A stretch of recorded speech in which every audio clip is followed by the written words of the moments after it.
it's not the same as it was in this world.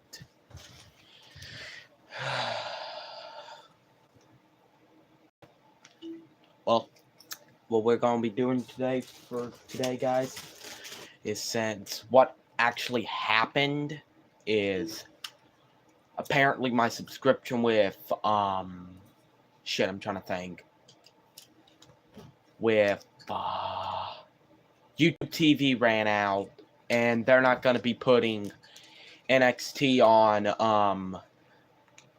the CW till tomorrow. Or today, now. In this world, it's just us. You know it's not the same as it was. As it was. As it was. You know it's not the same.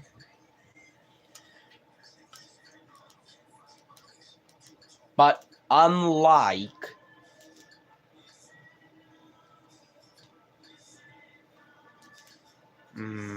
fuck. Wait, where can I get that movie? There's no fucking way.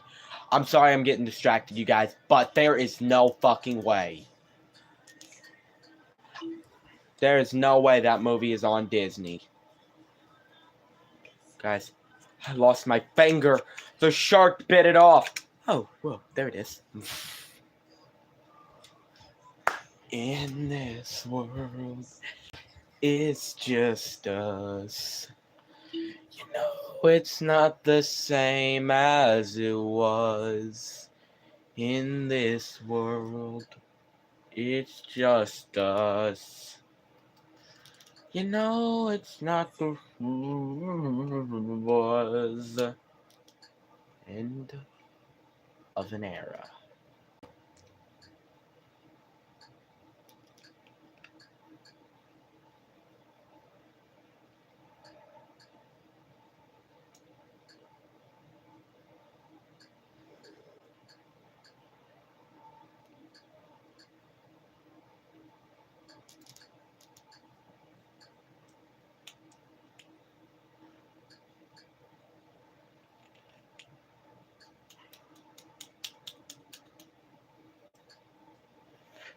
In this world, it's just us. You know, it's not the same as it was. In this world, it's just us. Okay, let me see. Let me see. Let me see.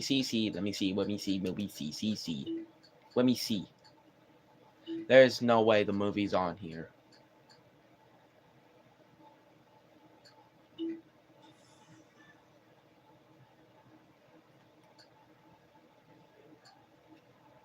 What about the first? No, only the...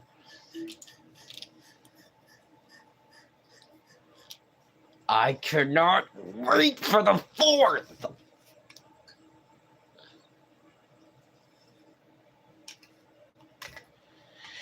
I lost.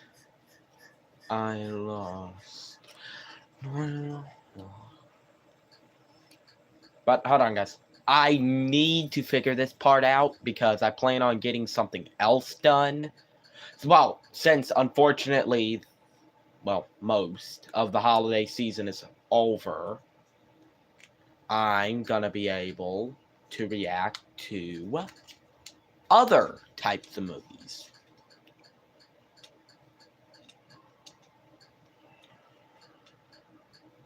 Like, if you want, you guys, I could return to watching horror movies. Or, like I said, I was gonna do... Well, I already reacted to the, Deadpool series. You motherfuckers. Wait, that one's on Netflix? Yeah, I saw it earlier. Watch now, I doubt... Now, what about this? I didn't see that one. I don't think it's on there. What about you? What are you on?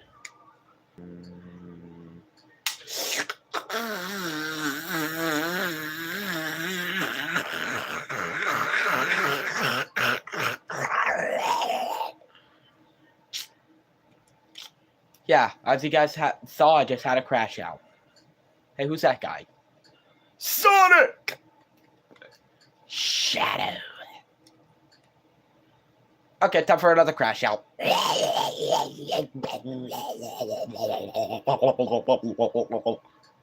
What do you mean? Fuck you.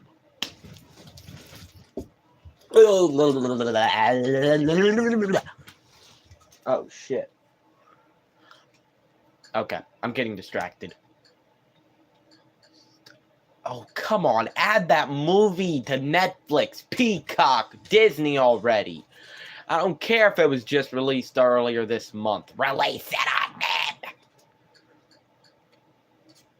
Fuck you. That damn thing's only 5 minutes. Ow!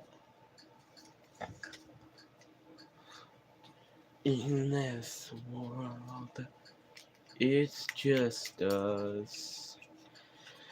You know, it's not the same as it was. In this world, it's just us.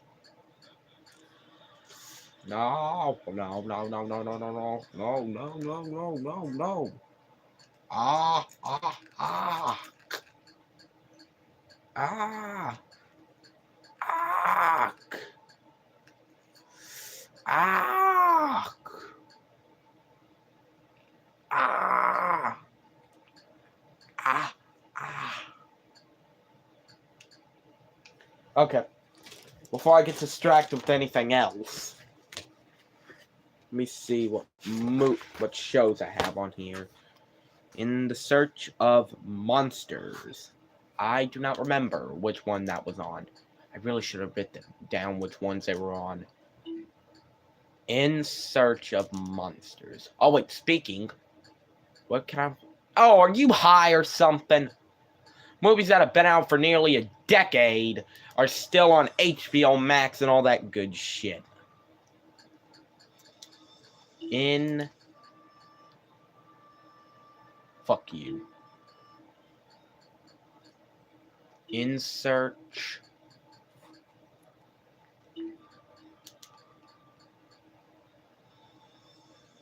Watch for free. In Search of Bigfoot. In Search of Monsters.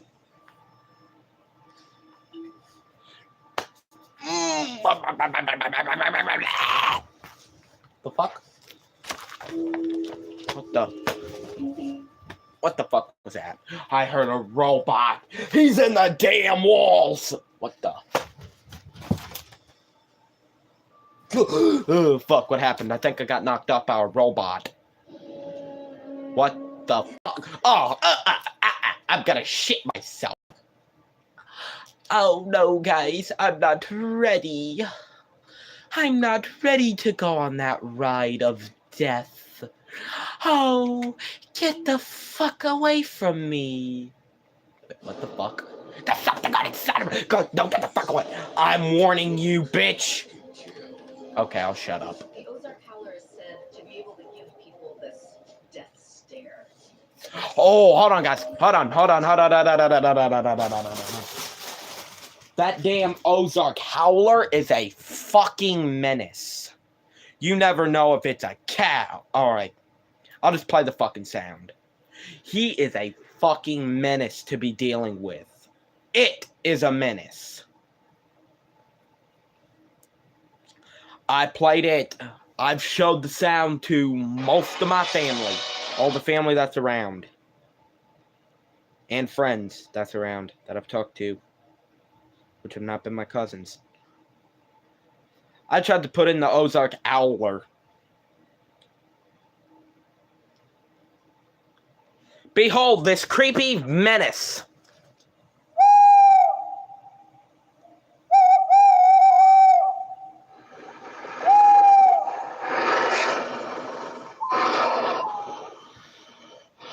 Behold, that big-ass, creepy menace. So fucking creepy.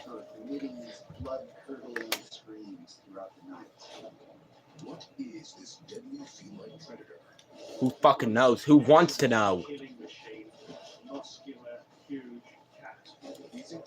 I'm about the only one that you're probably gonna get an actual answer out of.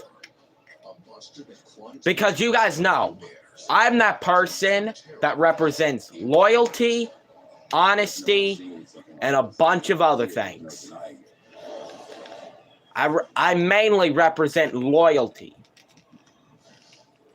Loyalty is one of them things you need to have. You need loyalty or really no one's gonna like you. Well, Rolla, how is it over there in Rolla when they say it's supposed to be in the Ozarks? July 27, 2018. Oh, great. I looked over and saw a giant black silhouette. Oh, now they're trying to say it's a mix of a possum as well. What do we expect? It's a blonde. I froze completely. I was scared because I didn't know what it was. You're an idiot. It was probably at least 6 feet tall. 6 feet tall? Well, then you're fucked, lady. Wait. It was graceful. It didn't make a lot of I'm almost 6 foot tall, you mother. We didn't see it anymore. We could hear the footfalls just a few steps through the leaves. It was like it just disappeared almost. Well, the paranormal does seem to do that. I mean, there's no one seeing something like this. And once you see it, But from what I've read up, the Ozark Howler will attack. It ain't just gonna growl at you, bark at you, do its little creepy noise, and then run away. Shut up. And the Black Dogs of Death. Okay, people better stop lying to me. Oh, hell no. March 2008. Damn, a decade. A decade after that last one. Oh, so now this one's an old elderly bitch. Yeah, you're probably never going to get a decent answer.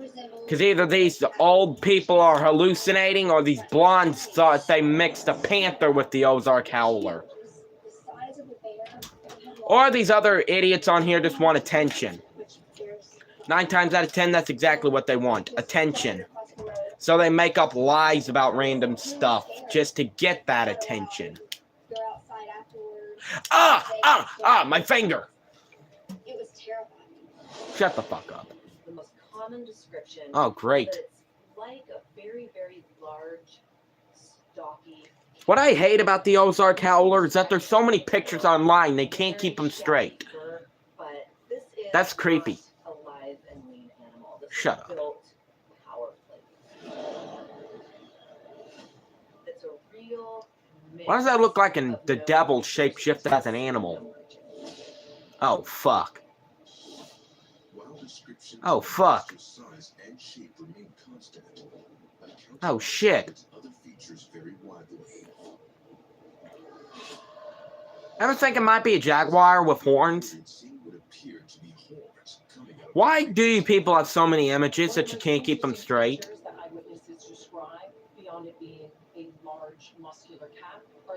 Muscular, my ass. That thing's gonna... If he had fangs, he'd gonna be picking me up and snapping me like a fucking twig. But... Motherfucker, we're almost the same height, so fuck you!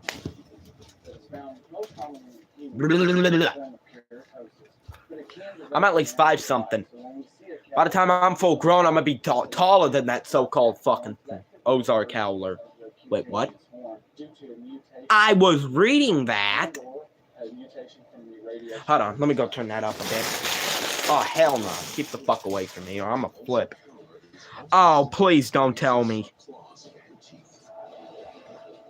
As well as 2 other, even more unsettling characteristics. Its strangely reflective red eyes. Nobody cares. Certainly one of the standout aspects I'm trying to think. of the Ozark Howler What was it gonna is stretch his out? eyes. Oh, yeah. People talk about them being sort of fiery and blazing What? red or very intense yellow. Okay. And it really, What do you have for the left in there that you witnesses, can- for the What'd you do? Get the new box that was in there? No, I've had this box in here. Okay, there's another box in there too. If you eat up all that one and you go and go get some more. Hmm. Okay, I'm joking. I'm going to try and lay down. Okay. Okay. I'm tired. I find myself kind of like listing off like I'm going to pass out, which means go to sleep right through. And you see me do that, right? Uh-huh. Oh, Okay, shit. that's- Well, from this... I come in here and I find out you're not covered up proper. I'll get hold of it and I'll cover you up some more. Just make sure this stuff is. This is probably what I'm going to be doing all night to stay awake. Really? Yeah. Right now, this is talk. Remember me telling Katera and Gary about the Ozark Howler? Yeah. That's what I'm watching. Okay. No nightmares, please. I don't have nightmares, really. Only nightmare I have is seeing Aiden's dad in my sleep. Really? I keep dreaming about him after his shit. Really? Does he look scary or something or what? My dreams depict him as an elderly old man. I'm an elderly old man. Nah, like Okay, I'm this. not that kind of elderly old man. Oh, shit. Oh, You got a picture of him or something or what? yeah, hold on. Do you really? On Facebook. Okay. I've listened to the sound. And that's really the distinguishing characteristic of this creature. Animal experts say we can learn a lot about a creature by the sounds that it makes. Can we get up here? Location vocally for cats is important. Well, They motherfucker. make quite a loud scream. That screaming and screeching, you know, they're looking for a mate to come in for breeding. That's typically a female in heat, and they're out at night. You know, they're nocturnal animals. That would be a little frightening if you were out on a hike through the woods.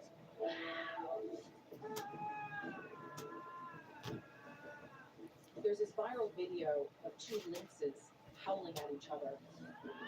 Okay, you don't look that scary. Sounds like what In my people dreams. really talk about. I'm sick. I would be 70. I'm 69, so he's young to me. Okay.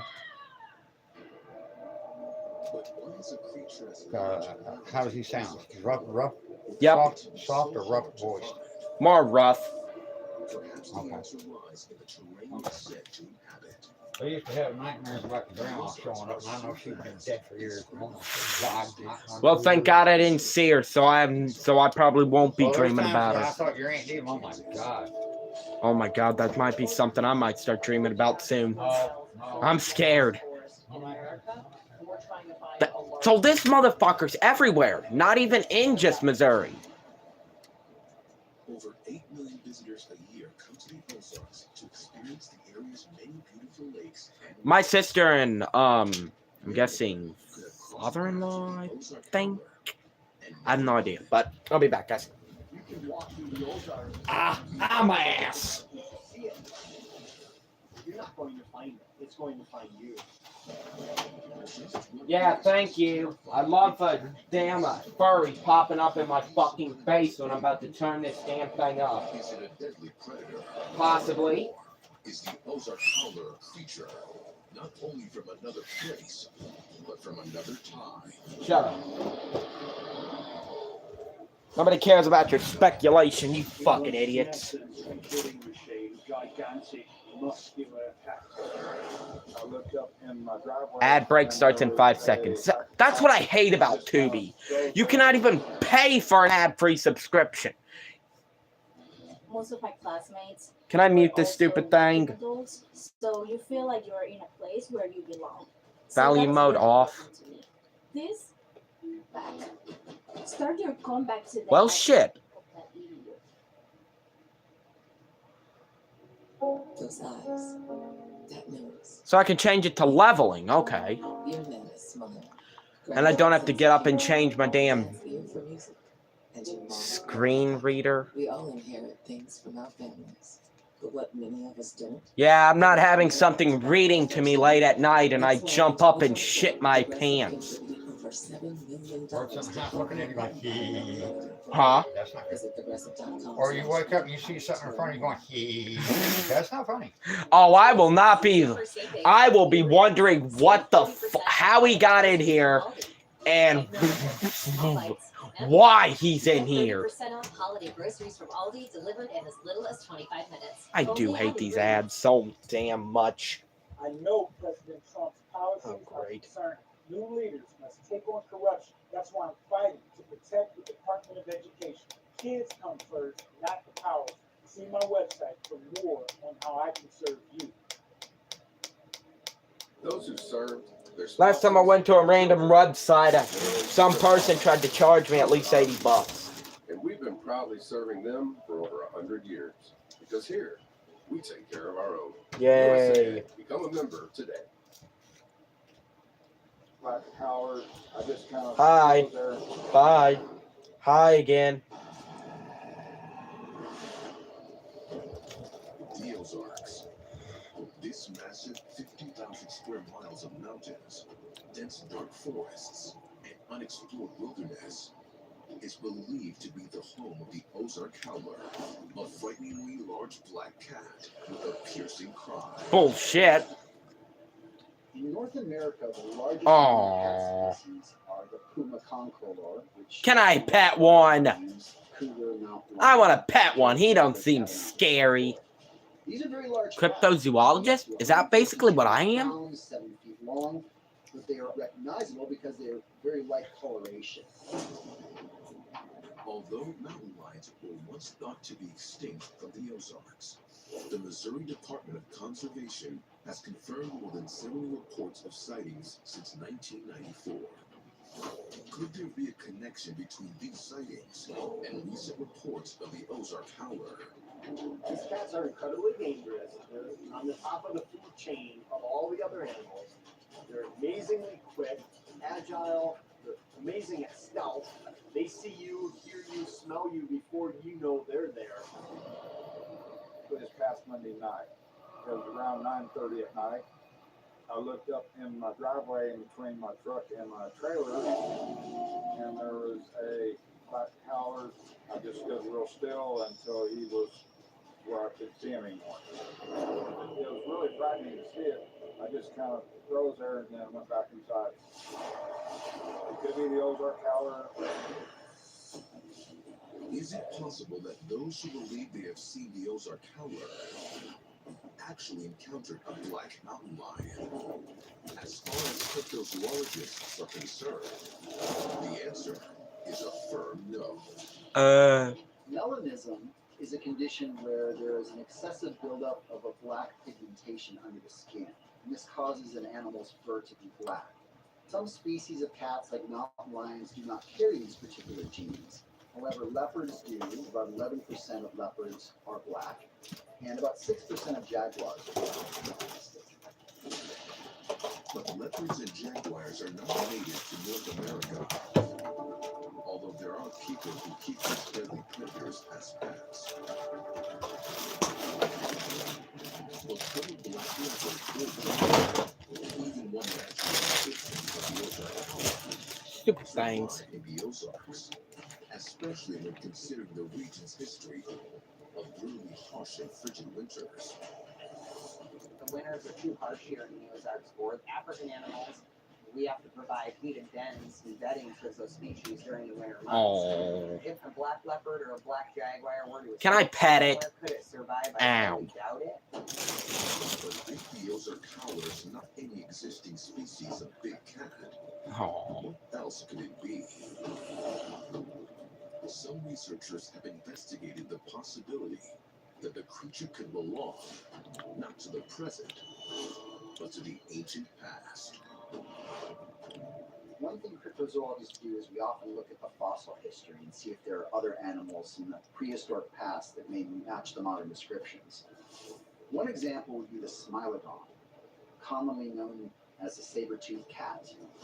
These were exceptionally large, powerful, robust cats that lived throughout North America up until the end of the Ice Age, about 12,000 years ago. Should we consider the possibility that the Ozark Howler may in fact be a living representative of these presumed extinct giant cats, a Lazarus taxon? The Lazarus effect is when a species thought to be extinct, sometimes for millions of years, is rediscovered. Its name comes from the biblical story where Jesus raises Lazarus from the dead, and it's not nearly as rare as one would think. It is estimated that over 100 species have been rediscovered in this way. Interestingly, Smilodon fossils have been found in caves in the Ozarks. But some researchers quickly dismissed the Smilodon theory because the prehistoric cat does not match the black color often mentioned in eyewitness accounts of the Ozark howler. We have no actual data that the Smilodon was black or melanistic. The cat that does seem to be the Lazarus species for the black cats, including the howler, is the Panthera atrox. Females were black, males were regular color. Panthera atrox, also known as the American lion, was even larger than the Smilodon. Because it is believed to have gone extinct more than 11,000 years ago, scientists insist it is nearly impossible that a small population of the creatures could have survived undetected in the Ozarks for thousands of years. But if the Ozark howler is not a prehistoric creature that has somehow survived centuries of evolution and detection, then what is it? Perhaps the answer can be found not by examining what the monster reportedly looks like, but what it sounds like. Give me my fucking blanket. The Ozarks grow up hunting, fishing. They've been in the woods their whole life. These are tough men and women who you wouldn't think would get spooked by anything. But when they hear the howler, everything goes out the window. It is said that to hear the cry of the Ozark howler is even more unsettling than seeing it in the flesh. Over the past couple of years, I've probably heard it about 6 or 7 times. It sounded like hunting dogs, stream dogs. But it went on a little bit longer than a normal coon dog would, and a little bit of a shriek with it. The more I heard it, the more it just didn't sound right. When we have unfamiliar stimuli coming into our senses, our imaginations take over. So we hear these sounds that are uncanny and terrifying, and oh shit, create in our minds an uncanny and terrifying creature to match that sound that we're hearing. What is it about the howl of the Ozark howler that makes it so chilling to those who experience it? Most of us, if we're lucky, will never hear it. But one couple in Forsyth, Missouri, believe the monster is right in their own backyard. And they believe they may have the world's first recording of its haunting howl.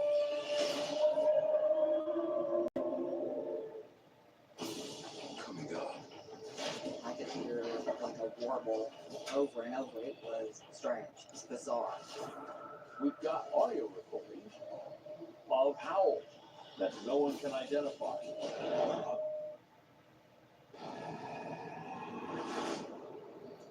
Although the Ozark howler is believed to lurk only in the dense forests of the Ozark Mountains, there are disturbing new signs that the monster is migrating closer to more populated areas. In 2007, residents in the town of Forsyth, Missouri, began hearing an eerie and disturbing howl, the likes of which they'd never heard before. The first time I heard it, I was walking my bloodhound after dark. Over the hill, I heard something that sounded like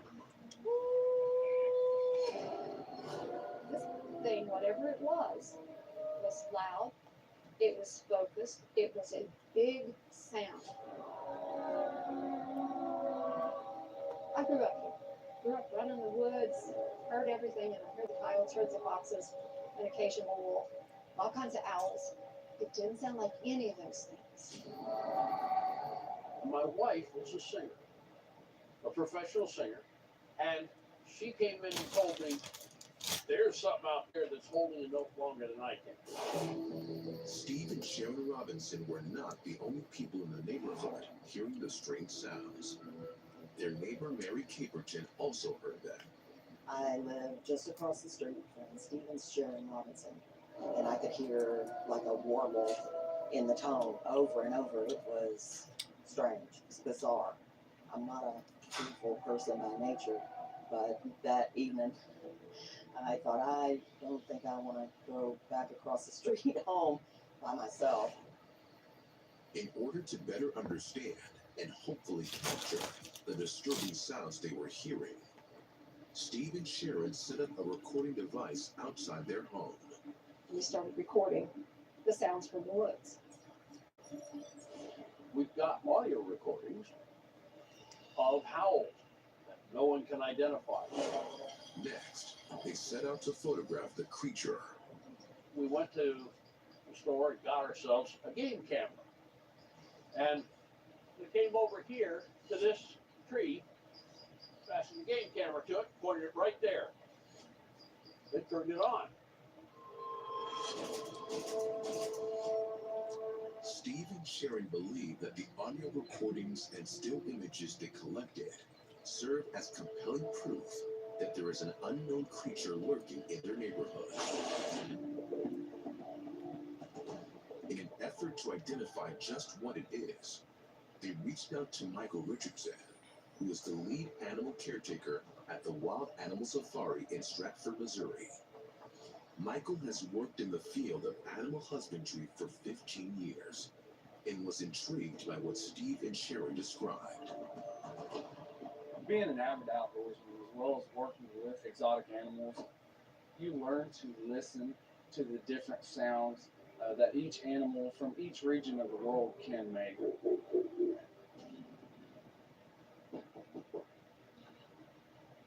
hi, how's it going, guys? Michael Richardson, nice to meet you. I'm Steve, nice to meet you guys. All right, we got stuff to show. All right, well, I'm excited. Money. What we hope to do today is rule out that this may be a sound that is emitted from a creature that is indigenous here, like the mountain lion. All right, guys. Well, I'd be really interested in hearing the audio file. Sure. I've got one right here. This one in particular will show you a graphic representation. I can't hear some little fine details sometimes, but I can see them when we get pinches and rises and shorts and that sort of thing. Okay. All right. So I'm going to play this.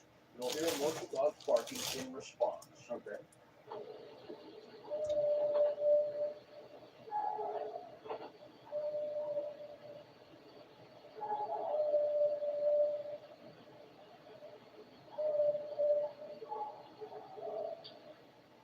What happens is the longer they howl, the dogs become more and more intimidated. So they respond. They're scared.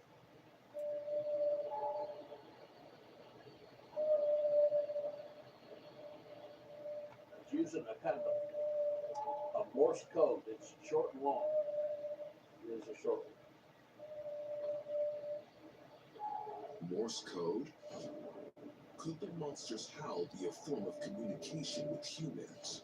Or could it be trying to reach out to Yeah, I know exactly what that Morse code is. I'm gonna kill you. I'm gonna rip you to shreds. Yeah, that's long. I'm gonna whip all your intestines out. Going back and forth.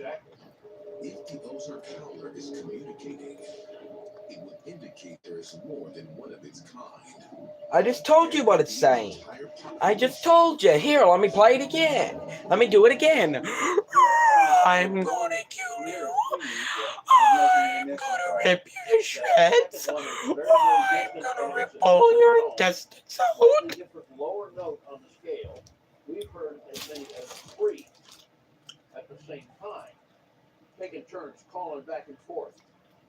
In the animal kingdom, when it applies to, say, like howling, they're going to have short spurts for different types of calls. Alert calls to let know that predators are in the area. And Bringing it down, jump at the beat, don't touch the ground. the world has never seen before as well. Come on, get loud, let's make some noise. Sing like ooh, ooh, ooh, ooh, ooh, ooh. Of the Ozark Howler. What the fuck? Coming up. Big up. One game camera picture, which has an unusual image. Fuck. I've been around exotic animals for 15 years. I can say it is nothing that I identify. Most of my classmates, they were also working adults, so you feel like you're in a place where you belong. So that was very important to me. This is my comeback. Start your comeback today at urduglobal.edu. You want ads that drive results. That's why we built Roku Ads Manager, where performance beats efficiency. Our performance algorithms are designed for CTV. Get started for as little as $500. Sign up at ads.roku.com.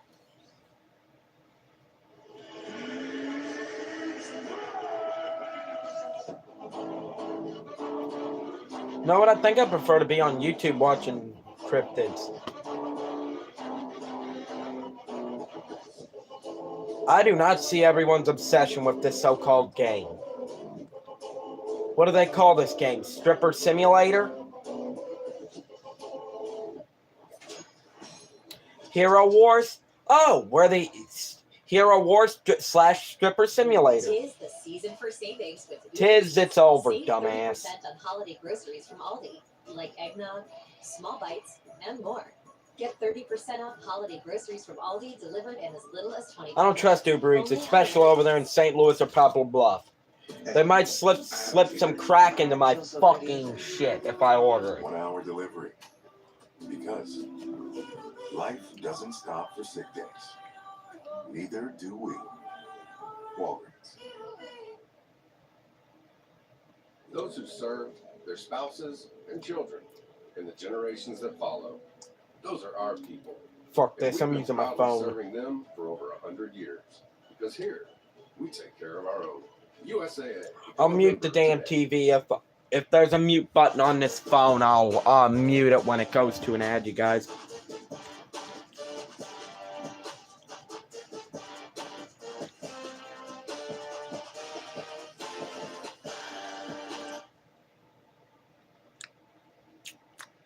I identify.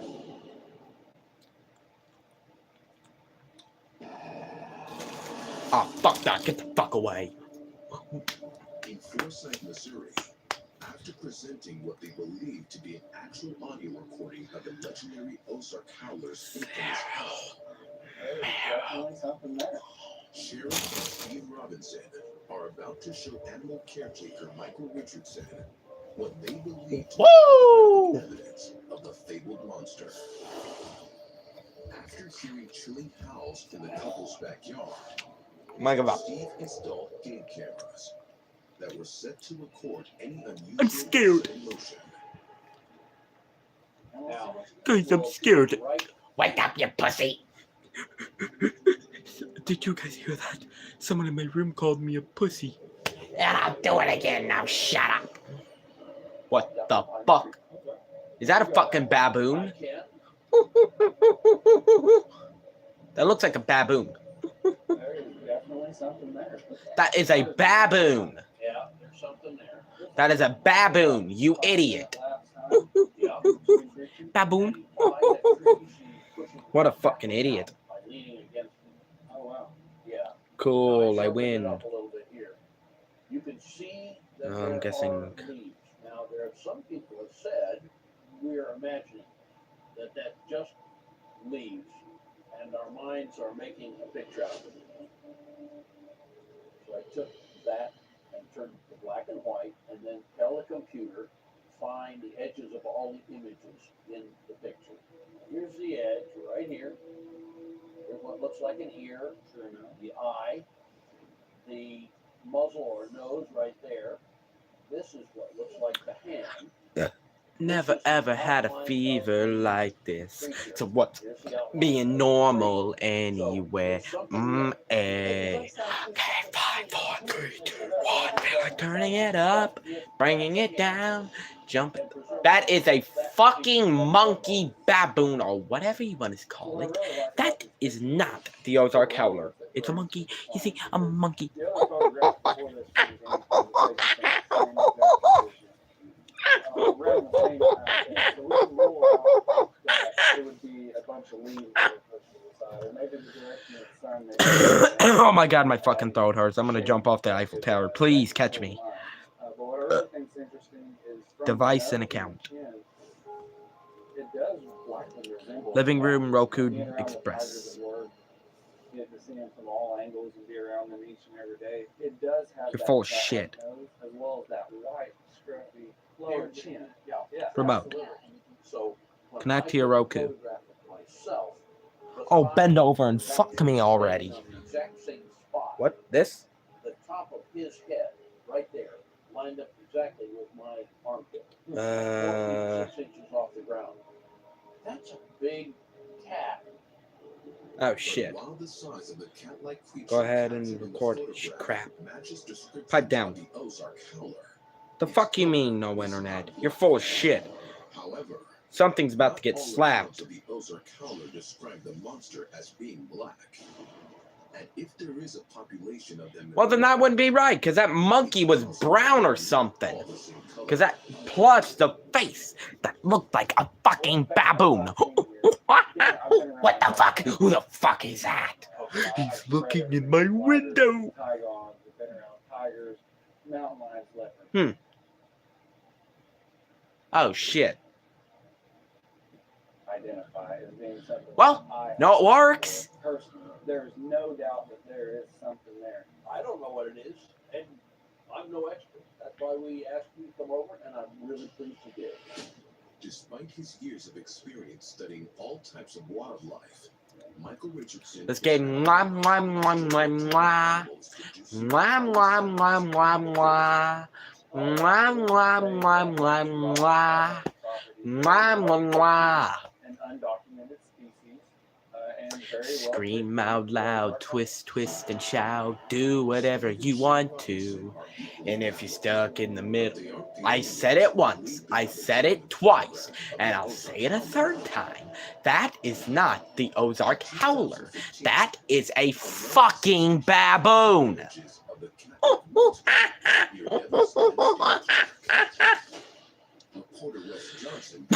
I was sitting at my desk and an editor sent me an email that he had received from an individual who said he saw an Ozark Howler. My first thought was somebody was trying to pull a prank on us. So I tried to reach this guy by email, didn't get any response back. It looked to me like a photoshopped German Shepherd with horns. So at that point, I thought I'd write a fun column about the crazy tips that we get about the outdoors. Yes. And this had to be right at the top of the list. Within minutes of the article being published, the story went viral in the cryptozoological world. The man who captured the image reached out to Wes. Oops.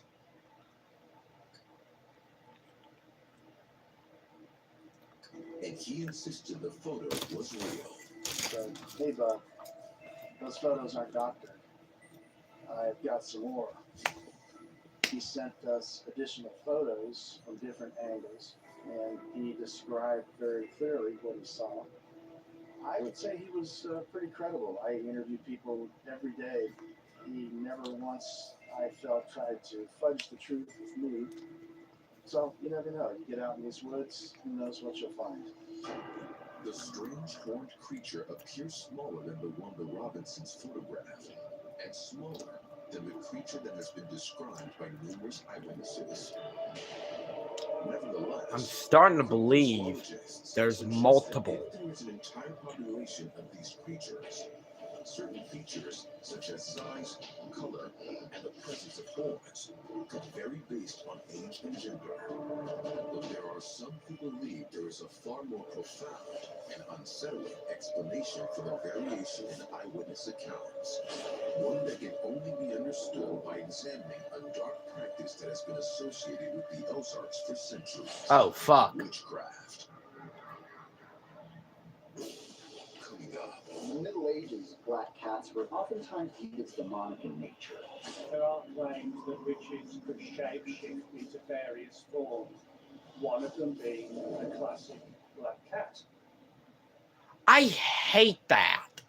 People say black cats are bad luck. They're evil. They're not. I've had multiple black cats throughout my entire life. And I have never had bad luck with them cats around.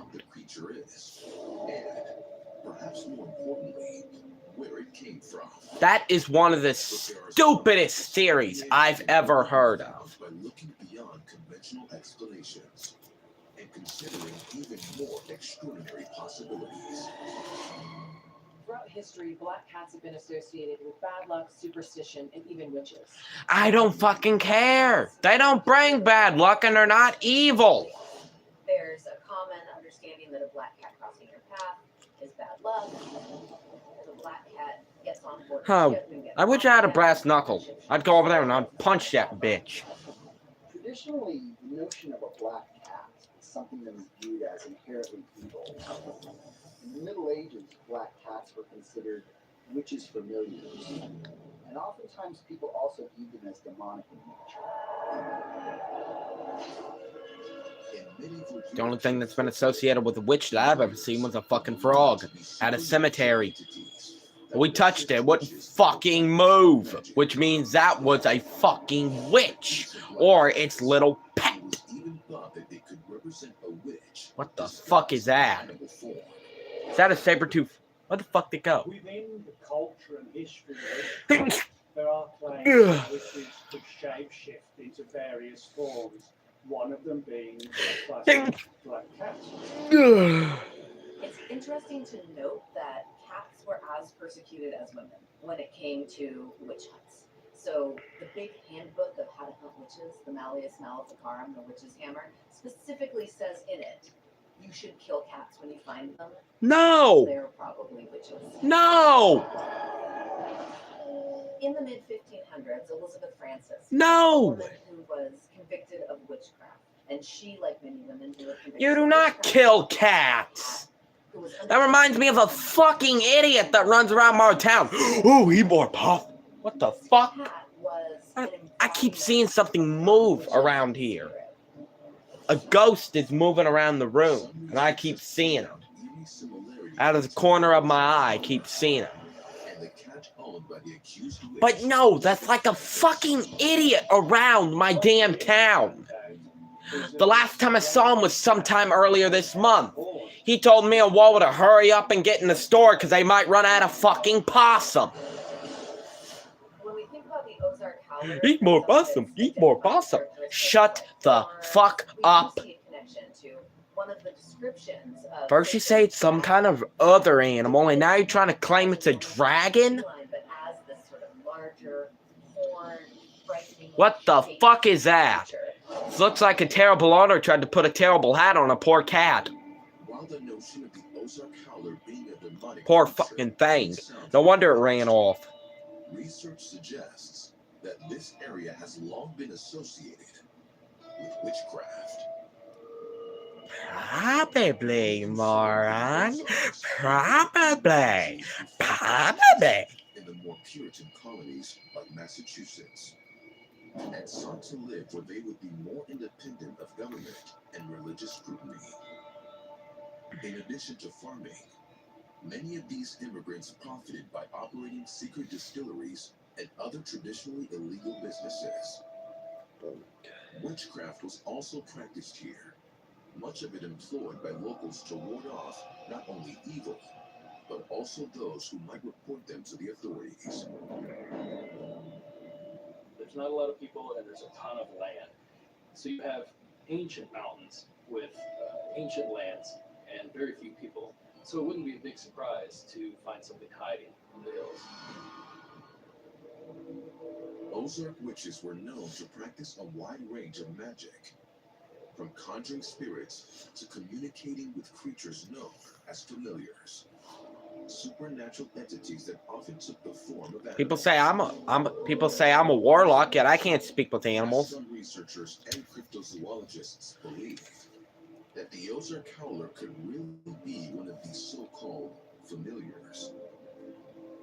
There are those that insist the answer is a disturbing yet to one of the Ozark Howler's earliest reported sightings, when in 1810, none other than American frontiersman Daniel Boone is said to have encountered the monster in the wilds of the Ozarks. He described shooting and wounding a black creature with horns atop its head that made a terrible howling noise.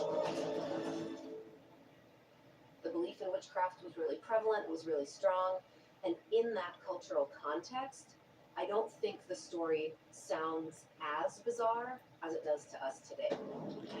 We're much more used to, given our cultural context, scientific, paleological sort of understandings of cryptids and creatures that we might not be able to make sense of in contemporary times.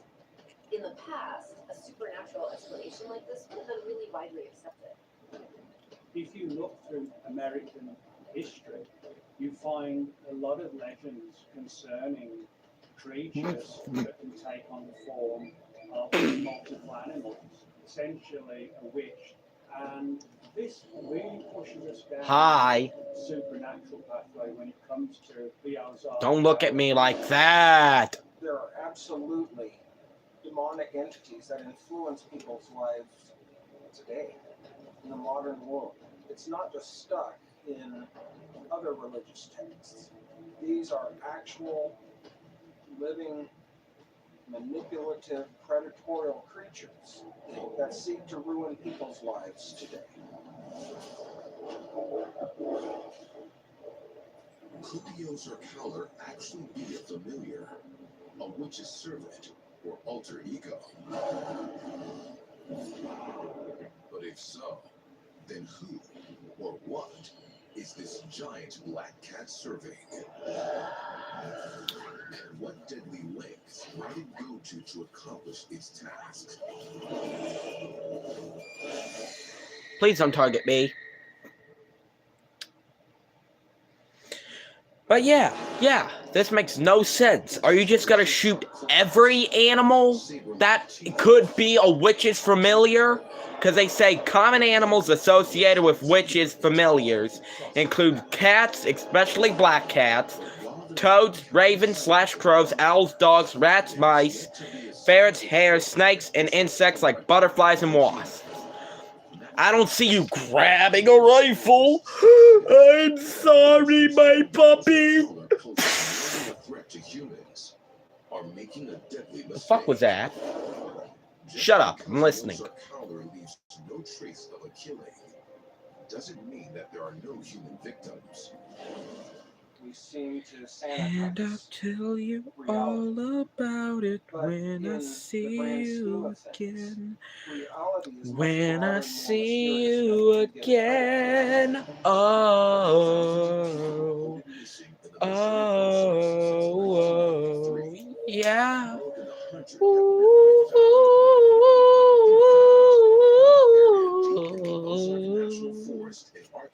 So go at your back, to one is on the small, to a friendship unturned to a bond, and they'll never be broken, and love will never get lost.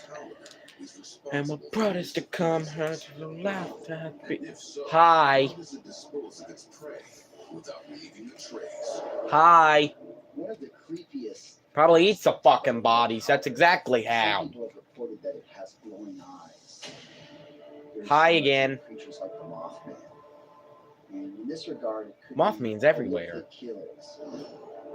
The Ozark Howler is said to be able to give people this death stare. Hi. And Hi. in folklore, everything from the Gorgons, from Medusa. Oh, you want a death stare? Fine. To the black dogs of England who would gaze at you and I'm constipated. So it's almost like perceived as a Grim Reaper type character. Within Ireland, Scotland, I've heard of that thing before. Just can't remember the name. Oh, hi. Which reputedly would go on the hunt for Oh, hi. And this very much ties in with the story of the howler. There is a legend. Well, would you look at that? A dog. Hi. A dog with red eyes. Damn, he must really be hungry. Such a dark nature. It may influence the spirit upon death. Well, I've heard there's a bunch of mice that hang around dumpsters. Why don't you go eat them? Oh, shit. He didn't like that. What the? Cerberus! Is the Ozark howler really a flesh and blood creature? Probably. A large black cat that roams the countryside. You're a fucking idiot. Oh, shit. He's pissed at me. He doesn't like my opinion. A growing number of researchers and cryptozoologists are beginning to suspect a supernatural entity that was conjured by means of witchcraft in order to frighten off or possibly kill off the curious and uninvited. It may be impossible to know unless you happen to encounter one deep in the woods. It is then that the mystery could be solved in the blink of an eerie red eye. What the fuck? Oh, hell nah. Shut the fuck up. Okay, guys. Since they didn't really give a good example, we'll go on to YouTube. Thankfully, I got premium on here, so we won't have to listen to them boring-ass ads. Oh. Best Roman Reigns insults. FNAF cosplays. I hate that. Real reason the Usos won the tag titles. Fuck them. Fucking hate them cheating little pricks. Ozark. I can't think. Help me, Ozark. Ow, motherfucker. Ozark Howler. I do not want to listen to the sounds. Oh, hell nah. Why'd you have to show me a picture? I'm gonna shit myself. I don't think it's ever been caught on camera. Shut up. The Omen. An eyewitness sees and hears the Ozark Howler. Shut the fuck up. This is probably the part where I turn on the, what the fuck? Oh.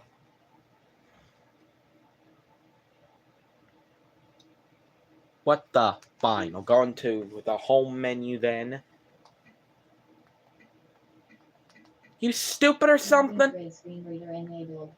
In main menu, film button 1 of 10. What? Screen reader?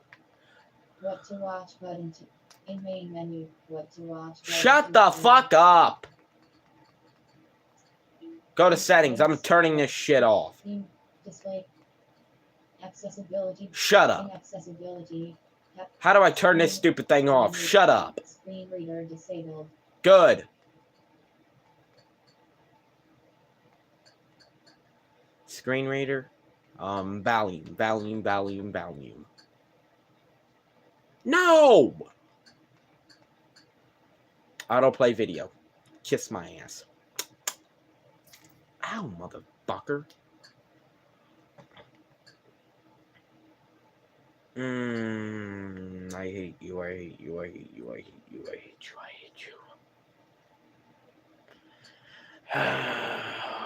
Kiss my ass.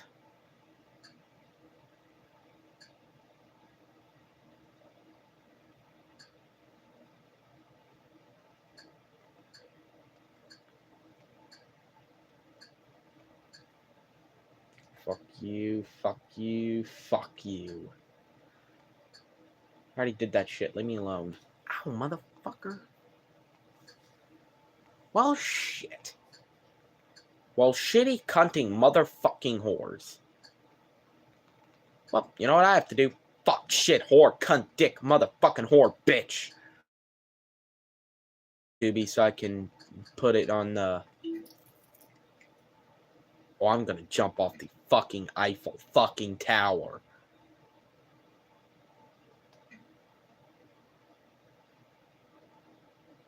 What? I'm gonna jump off the fucking Eiffel Tower.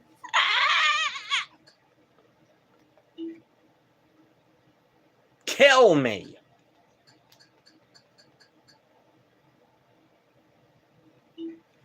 Fuck it. I'll quit my Google search and go on here. Go into the Roku. Do not play that video. Does it look like I want to have my eardrums bursted out? I do not care about the sound. I already showed everybody the sound. Please do not play the sound. Ow. That's a load of bullshit. Don't hit me again. Ow. What the fuck? Who the fuck's doing that? Ow.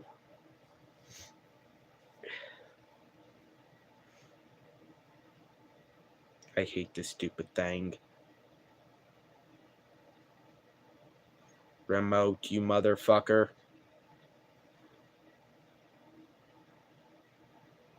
Well, looks like I'm gonna time for me to rip someone's fucking dick off, then. Adjust audio display. The fuck? What the fuck? Shut your... What the fuck just happened? Switch device, buy new remote. Why the fuck would I need to do that? Ah, my ass. How do I turn this damn thing down? I don't feel like getting up. Play daily trivia. How about you kiss my ass?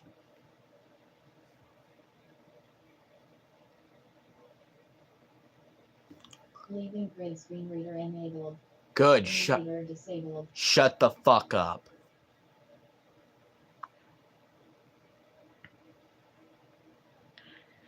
Open my Roku. Kiss my ass.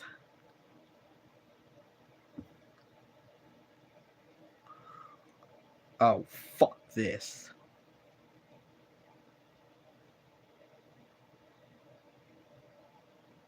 I think I know what I gotta do. Okay, for now, we'll just turn it for headphones mode. Go on to here. Yep, here we go. Volume mode not available. What? Unavailable with Bluetooth devices. What the fuck? Fine then, I'll turn it off then. That is not a Bluetooth device, you son of a bitch! I'm gonna rip your fucking little dick off! I'm gonna rip someone's fucking dick off. Who wants to watch me rip someone's fucking dick off? Who wants to watch that? Ow! Quit fucking hitting me. Okay, guys, I'm gonna have to mute real quick.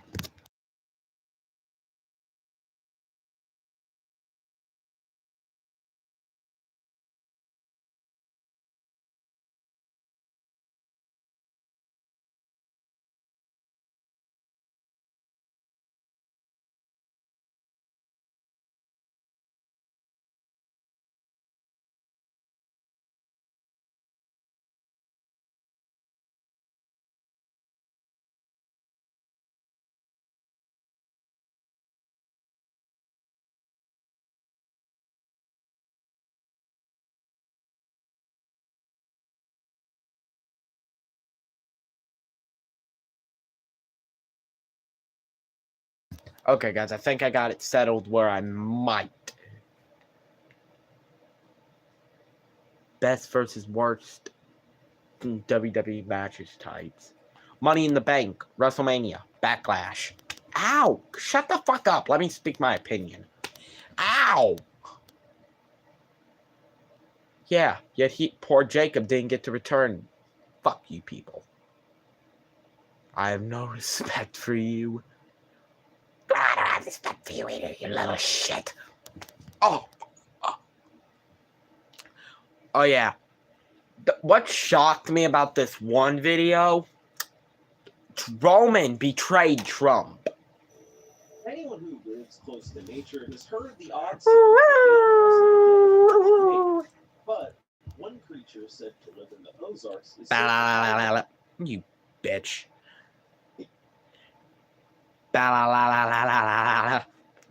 I'm just fucking with the button, you guys. Well, shit. I just broke my TV.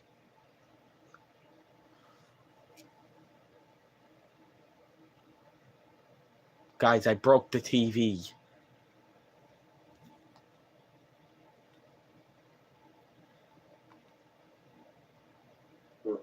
There you go. The howler's range is said to stretch as far south as Texas. I broke the TV. The Ozark howler is a creature about the same size and general shape of a black bear, with a particularly cat-like head and a long, thick tail. But the beast's head is said to also don a pair of ram-like horns, although sometimes they are described more as like antlers, along with a set of red glowing eyes. And the howl from which the howler gets its name is quite the unsettling one, resembling a combination of a wolf's howl, an elk's cry, a woman's scream, and oddly even the cackle of a hyena. The howl of the howler itself is an omen of tragedy, with death being said to draw near for anyone who sees the beast or even hears its dreadful scream.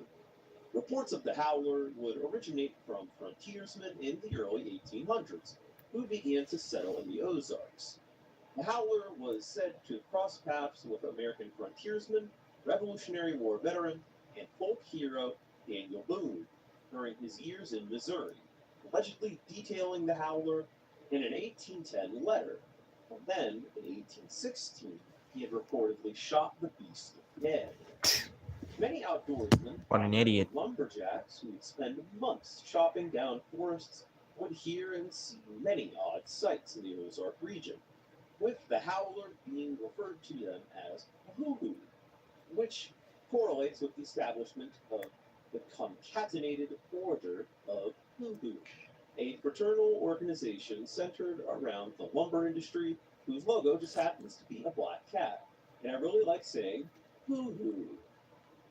In 1946, a series of sightings would occur around Red Oak, Oklahoma, with returning soldiers from World War II intending to build new lives being met with demonic noises in the dead of night.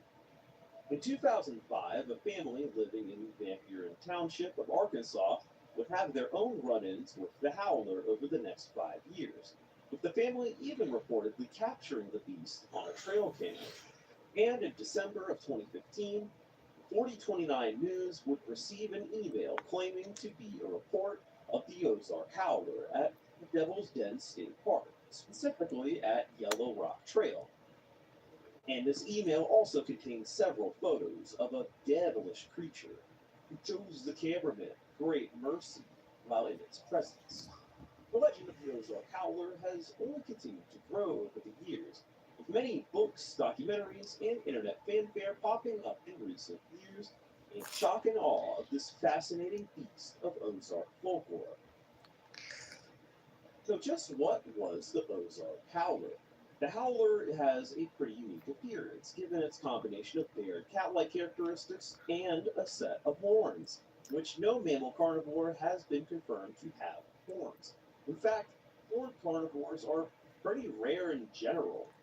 Given the sheer size of the howler, a possible candidate for the beast is the late great American lion, which is one of the largest cats to ever live, with males standing up to 4 feet high at the shoulder and weighing up to 1,150 pounds, relative to the size of the howler.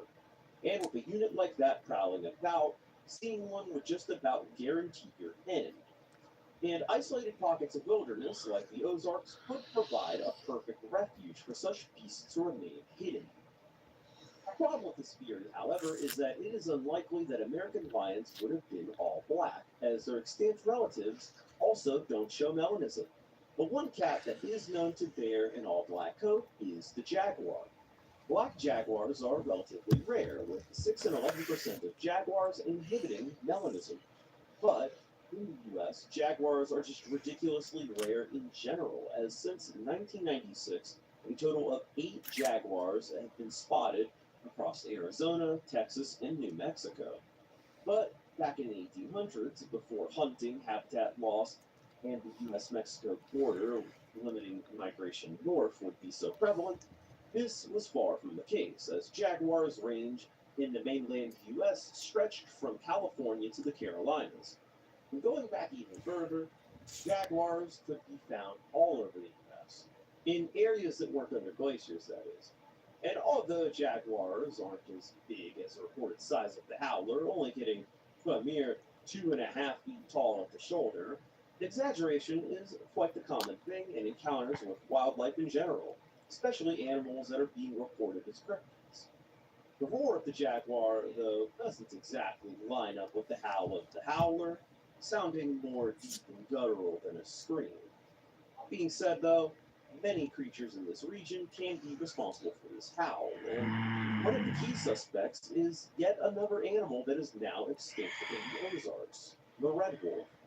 The red wolf is the rarest species of wolf in the world, with a population of 20 wild wolves that are now limited to a reserve located on the Albemarle Peninsula in North Carolina. And this is really sad, as not even that long ago, the red wolf was found from the East Coast all the way to the Midwest, being brought to the brink of extinction by hunting and habitation loss. Additionally, the howl of the red wolf is and is considered a great match for the howler by Forrest Delante, who did a really good special on the howler and the red wolf. And although red wolves were far from rare during the early 1800s, over the years, persecution and environmental destruction would see the red wolf population nosedive over time, making them rarer by the day. And given how the Ozarks can serve as a natural refuge, it would make sense why populations would stick to this general area. And although red wolves are a great enthusiast, they are far from being the only one. As anyone who knows what American wilderness sounds like at night, they'll tell you that there is no shortage of weird-ass sounds. Of course, mountain lions, coyotes, and foxes are easy candidates for the howler, as they can easily be mistaken for sounds of screaming women to the uninitiated. But, of course, locals would be very familiar with all of them. Well, not all of them, as mountain lions are pretty interesting, as up until the 1920s, mountain lions could be found in the Ozarks, but no more. And a bit prior, they could have been found pretty much all over the continent. But similarly to the American lion, they are unable to be fully melanistic, meaning it would only be able to be a vocal culprit and not a physical match. And an honorable culprit is the American bison in regards to the physical match. Who is the closest physical match if you are surely taking into account the horns? Although I doubt that somebody would mistake a bison for a big cat, as it just looks nothing like it. They'd just say it's like the devil buffalo or something. And of course, an out-of-place brown bear, or even just a large black bear, is a pretty good match for the howler as well. And would also be quite terrifying to run into if they were really hungry. But despite a whole ecosystem's worth of culprits, a large amount of the howler legend has been a ruse, which made researching this video very frustrating. And yeah, I get it. A lot of cryptids are hoaxes. Duh, a lot of this stuff actually made up. But when it comes to the Ozark howler, the amount of misinformation around this cryptid is remarkable. Most cryptozoologists tend to be cautious when discussing the howler if they don't just outright dismiss it entirely, as much of what we know from the howler was hosted by a single guy who used a plethora of different aliases to solidify that Ozark howler legend. With cryptozoologists, my birthday ain't until March. Ozark howler reports to a student at the University of Arkansas, info just for the love of the game, barely doing it to a bet. And the 2015 pictures are obviously either a Photoshop or dressed up doggo, likely a German Shepherd pup. And the trail cam photo doesn't really reveal anything to me. Maybe a bear or a wolf at best. We don't even really have knowledge on where this picture was taken. The Daniel Boone letter also that's not never cool. been found, and Daniel Boone has been the focal point of several tall tales over the years, given his status as a frontiersman and an early American folk hero. Hell, he reportedly even shot a Bigfoot, but I feel like that's a story for another day. And when it comes to the concatenated order of the Hoodoo, Well, damn, 9 times out of 10, most people would just drop their gun and shit their pants if they saw Bigfoot or any other kind of cryptid. well documented via a PDF that you can find on their own website. Oh no, it's coming. Generally just a lump lumberjack term to describe anything unusual. Oh, the PDF even shows you examples. And the black cat logo, which obviously doesn't have horns, was chosen due to the order's vow to not be superstitious, choosing the black cat, which is a very superstitious animal. I got the final character. The cat influence just keeps going, though, as there is a big play on the saying about the cat's 9 lives, playing a very key role in the organization. 9 lives? With the number 9 popping up quite a bit. As there would be 9 directors that would hold a meeting on the 9th month, specifically at 9 after 9. And the initiation fee for membership, which was never more than 9,999 men per membership, would be $9.99 with a monthly charge of 2015. Additionally, when your organization is called 2020. Cattinant, you have to shoehorn that cat in there somewhere, man. Come on. Due to this, many And I lost. the Ozark I'm uninstalling this rig game. Oh, fuck me. Mr. Heather. Personally, I think that the legend existed Oh, prior, oh, being oh, around oh, at least since the 40s and 80s, mm. and being made to look older by hoaxers online. Many have drawn parallels between the Howler and the Black Dog of Death, which functions very similarly as an omen of demise, leading many to believe that the Howler was inspired from this English legend. Additionally, it's likely that the tale of the Howler, a menacing creature that is essentially just Oh, fuck me. I fucked up. I got too cocky. was created to scare off unwanted company. I'm gonna uninstall this game. A little bit of peace and quiet. And Yep, I that's bet it. You would want a lot of peace and quiet around with nobody poking their noses around when you're making moonshine. Many moonshiners who already are familiar with the sounds of nature and the many creatures that make them have been able to use this to their advantage, often making up legends and creating their own calls behind them to scare off unwanted company. And it does seem like it worked quite well. A ruse. But at its core, I still think the Howler's legacy came to be organically. It's weird to think of some local monster that was used to scare kids or deter people from coming across moonshiners becoming the weapon of a mass disinformation campaign in an effort to fool the cryptozoological community at large.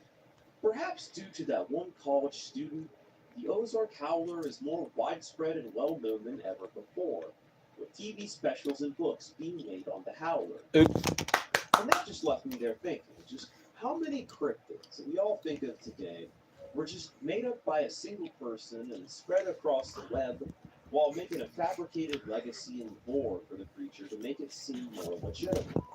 And I mean countless of perhaps cryptids that come to be this way. They just have it. And the only difference between them and the Howler is that at the end of the day, the hunter at the helm I win. never got caught. But that still does leave people to... I win.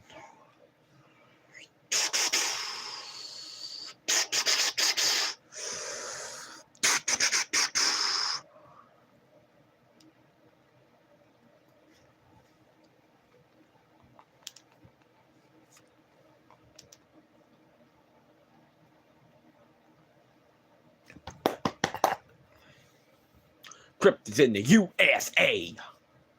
Yay!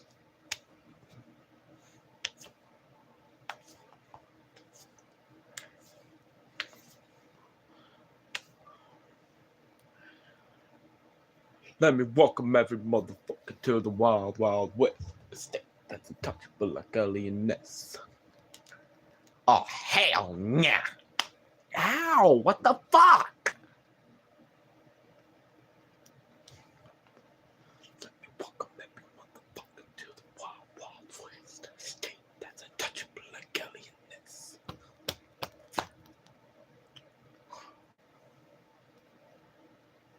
In... What about Kentucky? What's in Kentucky? Okay, I'm sorry. Top 5 cryptids in Kentucky. I want more. More. Oh, hell nah.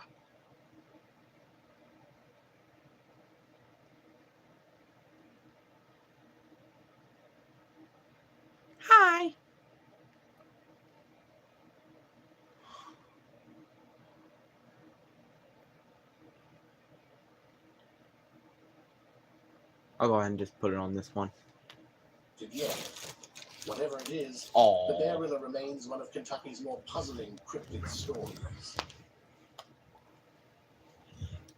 The hillbilly beast is one of Kentucky's better-known cryptids, described as a towering Bigfoot-like creature said to roam the wooded hills of eastern Kentucky near the Ohio River. Witnesses say it stands between 8 and 10 feet tall, weighs over 800 pounds, and is covered in thick hair. What sets it apart from other Bigfoot reports are its glowing orange eyes and its aggressive behavior, which includes loud vocalizations and tree banging. The creature's eyes are said to glow in the dark, and its sounds, howls, whoops, and guttural shouts are often heard echoing through the hills at night. Some people living in rural parts of eastern Kentucky have reported hearing strange knocking sounds in the woods, believed to be the hillbilly beast communicating or marking territory. In every other way, its size, shape, posture, and hair-covered body, it matches typical descriptions of Bigfoot. The roots of this legend may go back further than most realize. Daniel Boone, one of Kentucky's most famous early settlers, once claimed to have killed a 10-foot-tall, hairy creature which he referred to as a Yahoo. The name comes from the primitive, man-like beasts in Gulliver's Travels, a novel by Jonathan Swift. Boone's story suggests that giant, hairy creatures were part of local stories even back then. Whether the hillbilly beast is a regional version of Bigfoot or something else entirely, the legend remains strong in Kentucky, especially in the more remote and wooded areas of the state. William Waddell's arm is a mix of real events and local legend tied to the Santa Cruz area, especially near Waddell Creek. The story is based on the life of William White Waddell, born in 1818 in Kentucky. He became known in California as a successful lumber mill owner during the mid-1800s. Waddell moved to Santa Cruz in 1851 after running into financial problems in Missouri. He built a name for himself in the lumber business, running several mills and even building a wharf at Waddell Creek. Still, his projects weren't without trouble. Fires destroyed some of his mills, and his wharf eventually collapsed into the ocean. The turning point came on October 7th, 1875, when Waddell was attacked by a grizzly bear while out hunting. He was trying to protect his dog from the bear's cubs when the animal mauled him. The injuries were bad enough that doctors had to amputate one of his arms. Despite their efforts, Waddell died not long afterward. After his death, plans were made to bury him with all parts of his body, including the amputated arm. But when they went to retrieve it, the arm had vanished. That strange disappearance led to the legend that Waddell's lost arm still lingers around Waddell Creek. Stories began to spread about an invisible hand taking things from people in the area, which gave rise to the idea of sticky fingers belonging to the missing arm. As for what really happened, some think it was simply lost, others believe someone took it, and a few wonder if the strange reports are connected to the arm's disappearance. One of the most well-known water creatures in Kentucky folklore is the Harrington Lake monster, often called Harry, or the eel pig. Said to live in the deep waters of Harrington Lake, a man-made reservoir formed in 1925 when the Dix River was dammed. This strange aquatic cryptid has captured imaginations for nearly a century. Witnesses describe Harry as a long, snake-like animal measuring between 12 and 15 feet in length. Its body is said to resemble that of an eel, but with the snout of a pig and a curled tail, giving it a unique look that earned it the nickname Eel Pig. The creature is also described as fast and agile, reportedly able to move through the water at the speed of a small boat. Reports of Harry began not long after the lake was filled, but one of the most detailed and credible accounts came from the 1970s. Lawrence S. Thompson, a classics professor and director of libraries at the University of Kentucky, claimed to have seen the creature multiple times from his home near the lake. He described it as having a pronounced snout, a humped back, and a tail that fit the size range mentioned in other sightings. Thompson believed that the creature could be a surviving member of an ancient species, possibly one that had been trapped in the area when underground limestone caves were flooded during the creation of the lake. Skeptics argue that the monster is probably a large fish, like an alligator gar, or even a misidentified swimming animal, but the story has stuck around. Whether real or imagined, the legend of the Harrington Lake monster continues to be a curious part of Kentucky's cryptid history, adding a sense of the He's already there. waters of the lake. If lake monsters seem odd, the Boonesboro octopus takes things to a whole new level. This giant cephalopod is said to haunt the waters of the Kentucky River near the historic town of Boonesboro, far from any ocean and deep in the heart of What the bluegrass. fuck?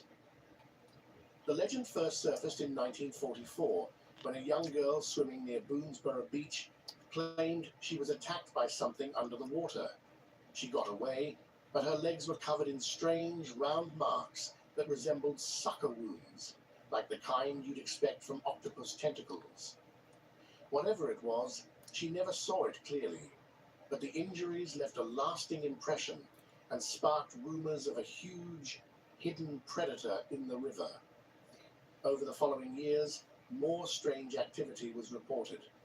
Farmers near the river began noticing livestock going missing without a trace. Others spoke of finding dead animals floating in the water, showing signs of trauma. A few even claimed they saw a massive grey octopus-like Monday creature Night Raw. slithering out of the water and briefly crawling along the riverbank before disappearing back into the depths. Though there's no scientific explanation for how a giant octopus could survive in a freshwater river in Kentucky, the story has remained part of local lore. Whether it was a case of mistaken identity, an exaggerated tale, or something that's never been properly explained, the Boonesboro octopus remains one of the strangest cryptid stories tied to the Kentucky River. The Pope Lick monster is a strange creature said to live under a railroad trestle in the Fisherville area near Louisville, Kentucky. People describe it as part man, part goat, or sometimes part sheep, with a distorted human body, strong goat legs covered in fur, and a pale face with a hooked nose and wide-set eyes. It also has short, sharp horns sticking out of its forehead, buried in long, greasy hair that matches the fur on its legs. There are a lot of stories about where the creature came from and how it lures people in. Some say it can mimic voices or hypnotize people, tricking them into walking on the trestle where they're hit by a train. Others believe it leaps from above onto cars driving underneath. There are also stories about it wielding a blood-covered axe, or that its appearance alone is so disturbing it causes people to jump from the high bridge in panic. Some legends say the monster is the result of a goat-human mix, or that it was once a circus performer who was abused and wanted revenge. One story claims it escaped when a train derailed on the trestle, tying it to local talk of a ghost train. Another version suggests it's a farmer brought back in a twisted form after sacrificing goats for dark powers. Despite all these stories, no one has ever officially reported seeing the Pope Lick monster. Still, the train trestle has attracted thrill seekers over the years. Some treat it as a test of bravery, daring each other to climb it. But these dares have led to tragedy. In 1987, a boy died after falling from the trestle while avoiding a train, and a similar accident happened to another boy 13 years later. In 2016, a 26-year-old tourist named Rokel Bain was struck and killed by a train while searching for the creature. Her boyfriend survived by clinging to the side of the trestle.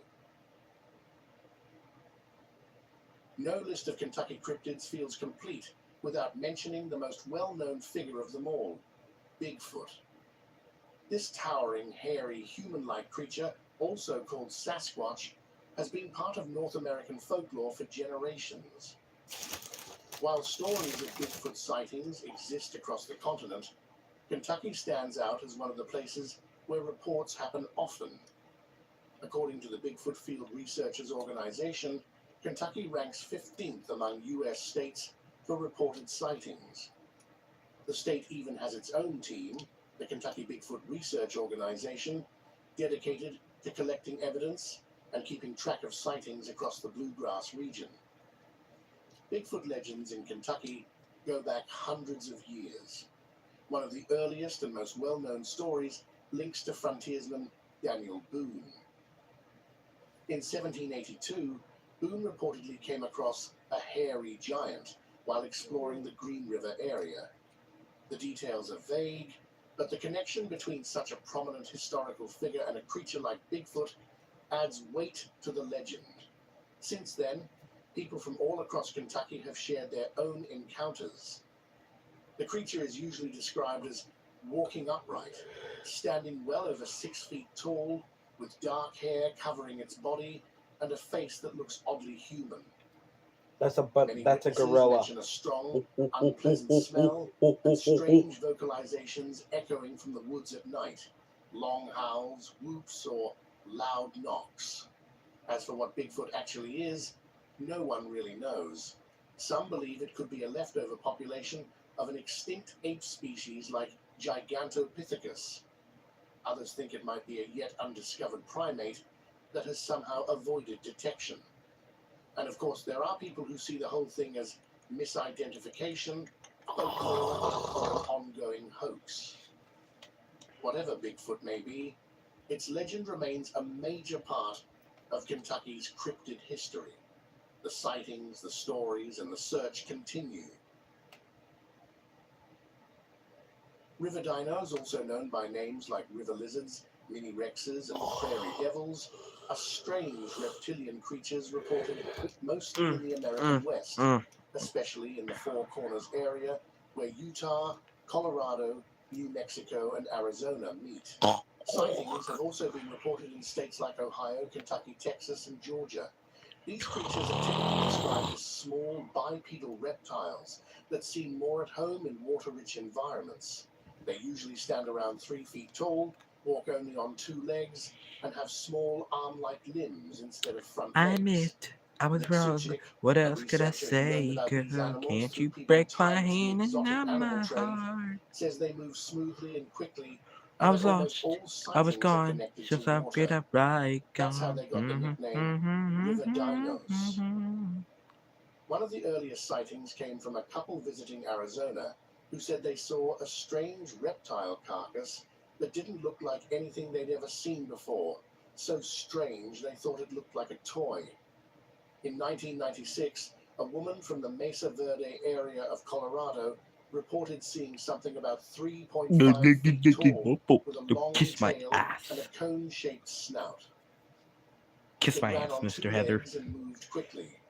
She spoke to a reptile expert named Jeff Thulin, who said he couldn't link the creature to any known species, and noted that no known lizards in that region could survive the local winters. Another sighting in 2001 came from a mother and daughter driving through the Yellow Jacket area of Colorado. They saw a creature with a long neck and thin legs, describing it as a mix between a bird and a dinosaur. A bird and a dinosaur? How about a bird and a mwah? Wings appeared to stick out from its neck instead Kiss of my its torso. ass. They guessed the creature would measure around 5 feet long if you stretched it from neck to tail. These creatures have no clear explanation, and their features don't match any known animals. Despite the unusual nature of the sightings, the reports have been consistent enough to keep the River Dino legend alive across several states. The Demon Leaper is a winged creature said to have been seen multiple times in Louisville, Kentucky, especially on the roof of the Walnut Street Baptist Church. The church itself, built around 1902 in a Victorian Gothic style, features gargoyle statues along its spires. Some people believed one of those statues had come to life. The legend gained national attention in the early 1900s when it was mentioned in the New York Times, and local papers like the Courier Journal and the Madisonville Times also tracked sightings of the creature. Historian and author David Domine explained that generations of locals have looked up at the spires and reported seeing something unusual, often described as a strange gargoyle-like Girls figure. like you run from Domine here, described me it to it. as I a want what I bat-like come creature through. with I need a leathery girl skin, like you, yeah, wings, yeah. claws, and Yeah, yeah, talons. yeah. People have seen Yeah, it yeah, hopping yeah. along rooftops I need and a girl flying like between you, yeah. buildings. Some said it looked like an agile monkey, and there An were agile. reports of it wearing That a is shiny not a suit, monkey. though others claimed it was actually its skin that shined. Domine also mentioned that the creature has been compared to the Mothman, a figure first seen in West Virginia in 1966, who was said to be a winged man nearly 7 feet tall with glowing red eyes. While Mothman sightings were often linked to disasters, the Demon Leaper doesn't seem to bring any kind of doom. It mostly frightens people, though there are stories of it poking or lightly scratching someone. Yeah, I'm Legend scared. also It shares made me piss similarities with a myself. British figure Somebody known as change me. Spring-Heeled Jack, a mysterious Cape being Ah, that showed somebody up in save London me. in 1837. When reports of Spring-Heeled Jack started to fade in England, similar sightings began popping up in the US, including in Old Louisville. Today, the Demon Leaper remains one of Kentucky's most talked about local legends. In fact, it's considered one of the most famous in Old Louisville. Each fall, the area hosts the Victorian Ghost Walk, where guests can hear tales like this one as they tour the neighborhood. The event runs on October 17th, 18th, and 19th. Tickets are $25 and available through the Old Louisville Information Center. There are also year-round haunted walking tours every night at 7:30 p.m. from the same location, lasting 90 minutes and costing $20 per person.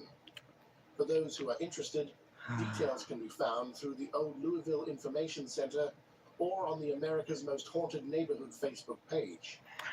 Somebody As to save what the me. Demon Leaper actually is, people have suggested everything from a cryptid or an undiscovered species to a demonic figure. We got all the ways to be. In 1975, the quiet town of Spotsville, Kentucky, became the center of a strange and terrifying series of events that haunted the Nunnally family. Their home, located in the remote bottomlands near Henderson, was the site of repeated encounters with mysterious 8-foot-tall creatures. These events gained attention in newspapers and TV shows, but what exactly was stalking the area remains unknown. Bart Nunnally, who lived through it, later spoke in interviews about the ordeal his family faced on their isolated farm. The creature became known as the Spotsville Monster. Described as a massive, hairy, Bigfoot-like being with unexplainable powers, it wasn't the only strange thing happening in the area. The story began decades earlier with a widow and her children living on Mound Ridge Road. They left after experiencing something terrifying in the woods nearby. Years later, the Nunnally family moved in, hoping to escape city life and find peace in the countryside. Despite warnings from the locals, they settled into the farmhouse, unaware that they were stepping into something far more dangerous than they imagined. The family had already dealt with unexplained events in the past, but things escalated quickly when their farm animals began disappearing. The father, Red Nunnally, was tough and skeptical, but struggling with glaucoma. Soon, a man named Roy entered the picture, a local firefighter and skilled tracker who had his own encounter with the creature and tried to warn the family. As the sightings grew more intense, Roy took it upon himself to find and stop the monster, especially worried that Red's failing eyesight might put the family at greater risk. The creature showed signs of being far more than just an animal. It could vanish without a trace, leave no footprints, and survive gunfire of any kind. Mutilated animals were found in the area, Drown and in silent water. I glowing just UFOs born a were seen Cuban gliding over gifted the and I nearby Green found River.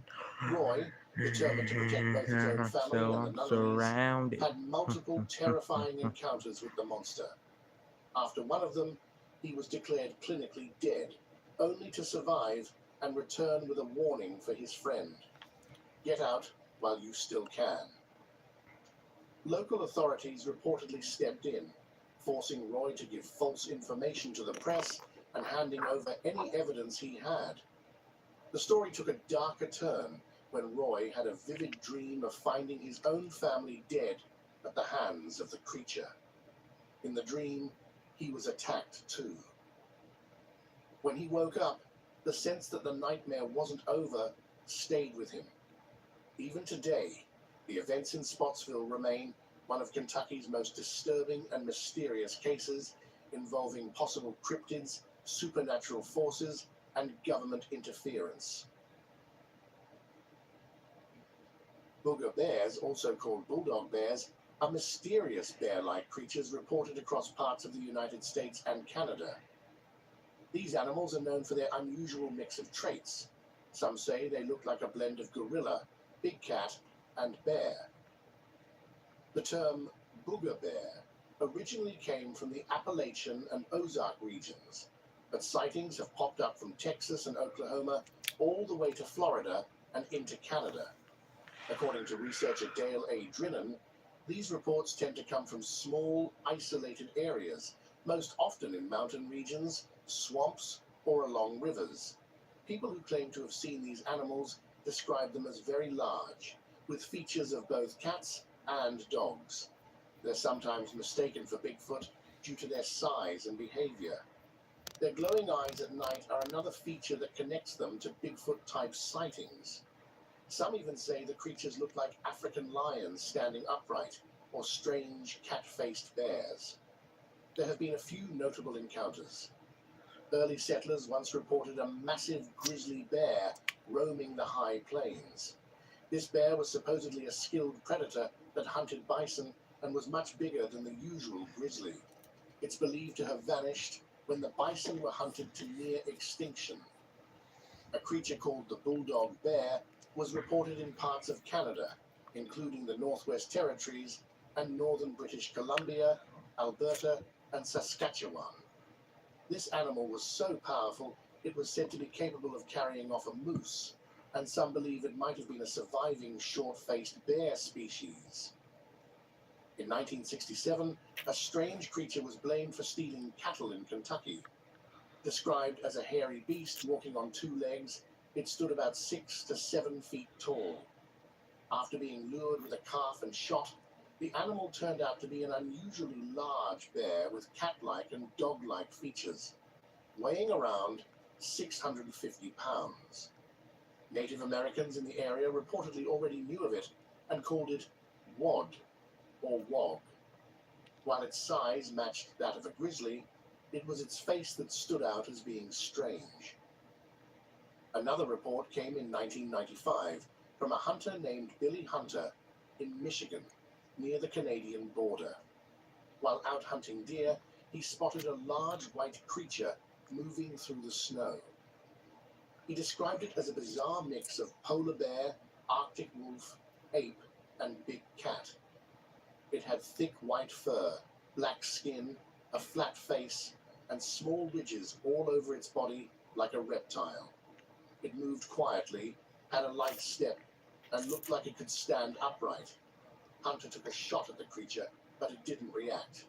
After a second shot, it turned and ran off. He was convinced it wasn't a polar bear or anything else he recognized.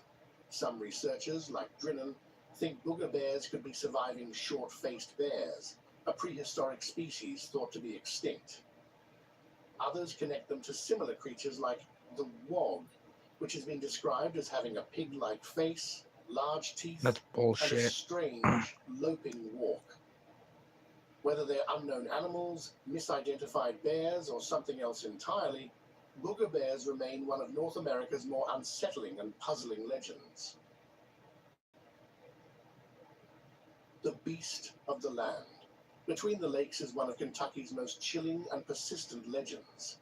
Described as a towering man-wolf creature with glowing eyes, massive jaws, and sharp claws on human-like hands, this beast is said to roam the forested area between Lake Barkley and Kentucky Lake near the Tennessee border.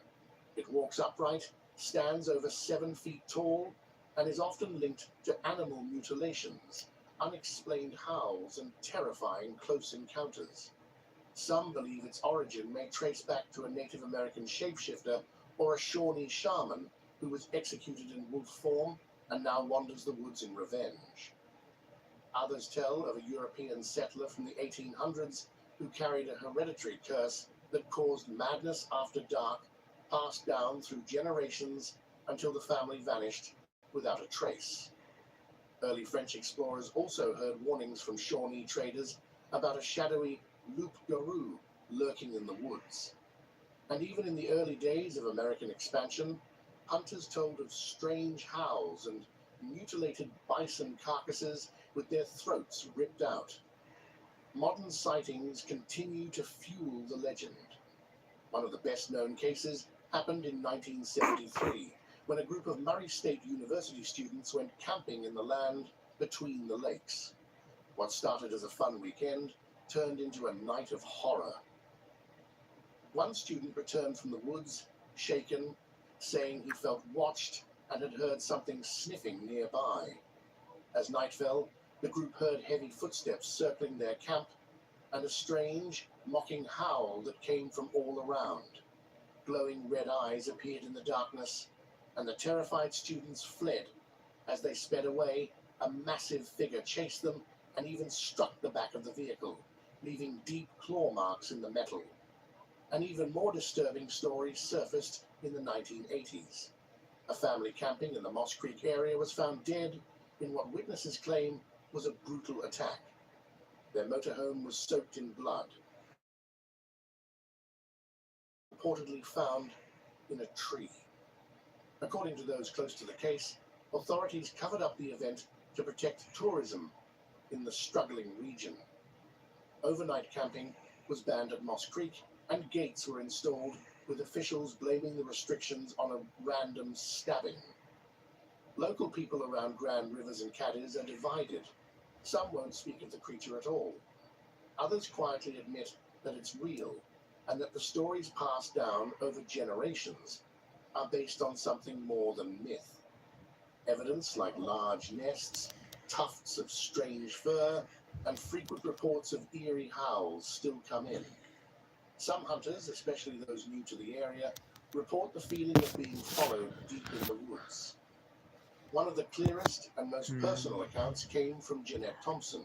Her son later confirmed that the story passed down about the Moss Creek incident came from her first-hand experience.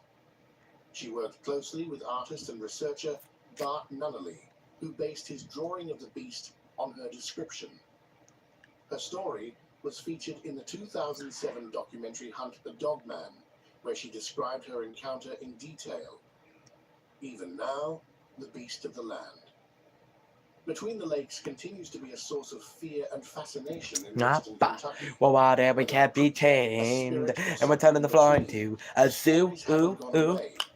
And neither has the sense that something is still out there. And there you have it. If you enjoy our content, I like this song. People got the real problems. Some people out of luck. Some people think I can solve them.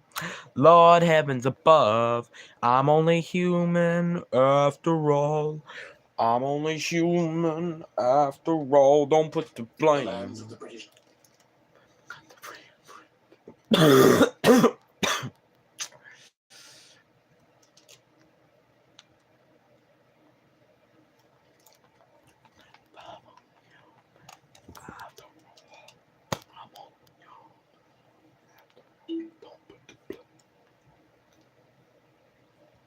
And more, and more.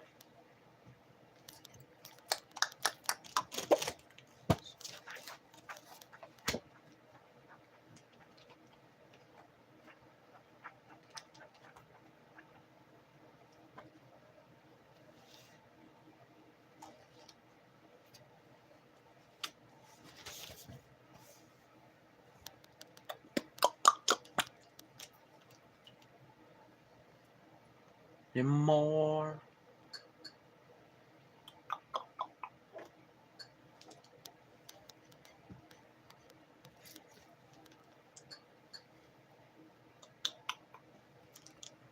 No era amor. No era amor.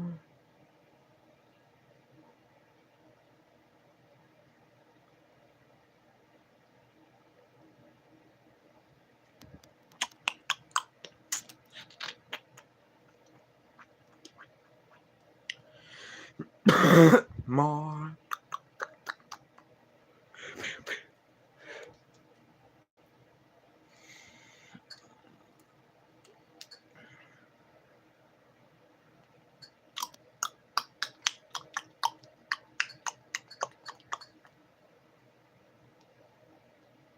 Hold on, guys. For the next series video, it's going to be about a couple movies. So that one's on Disney.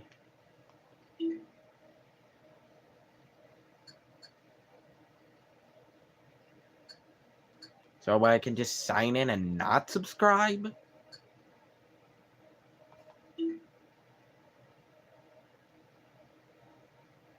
Viste tú, tú eras amor, amor, amor.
No, dude. UFO, okay. Jersey Witch. Web of lizard people.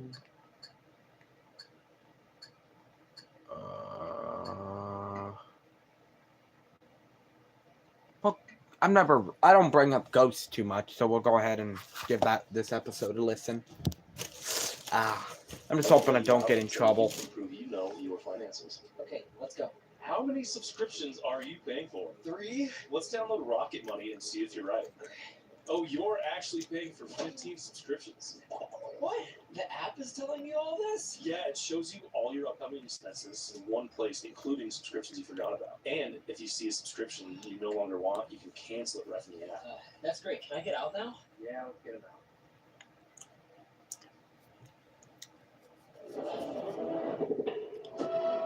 I give up.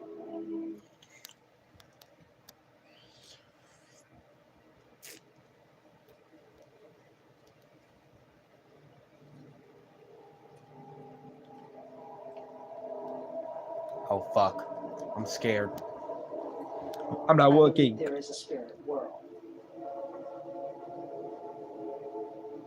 There's one particular alleyway in San Francisco, Chinatown.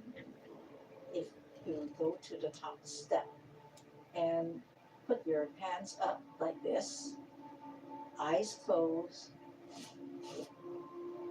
people always experience something in that alleyway. Oh, hell That no. someone is pulling them. And some of them actually hear sounds of young girls crying, asking for help.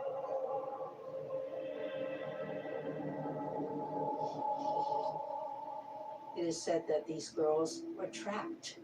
Spirit couldn't detach to the next world. And that is why Chinese believe that these spirits wander around Chinatown.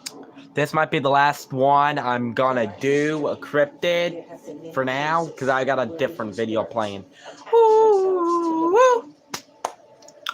I had a dream so big and loud, I jumped so high, touched clouds. Whoa, From terrified mothers in Chinatown, word for their children. Lift my hands up to the sky, we dance with monsters through the night.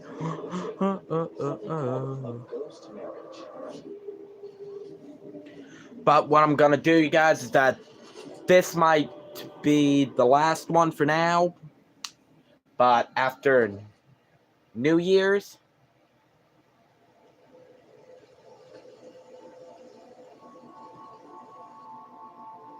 in Chinatown, spirits are wandering. after New Year's, I'm gonna be coming back right back here because they're gonna take me out there for New Year's, spend the day out there, come back in the second or third, and then they drop me off here. My mom always told me ghosts are very dangerous. Not all of them. Attach themselves to the living. And Not all of them are dangerous, you fucking old, dumb, elderly bitch. Oh, shit. Well, that's a lot of ads. Ah, motherfucker. I did not mean to do that.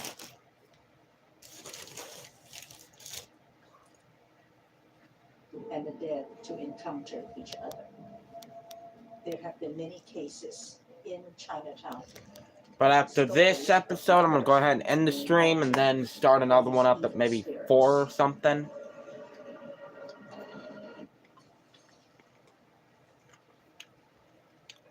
"2012 Chinatown, San Francisco." In 2012, I started the district attorney's office in San Francisco.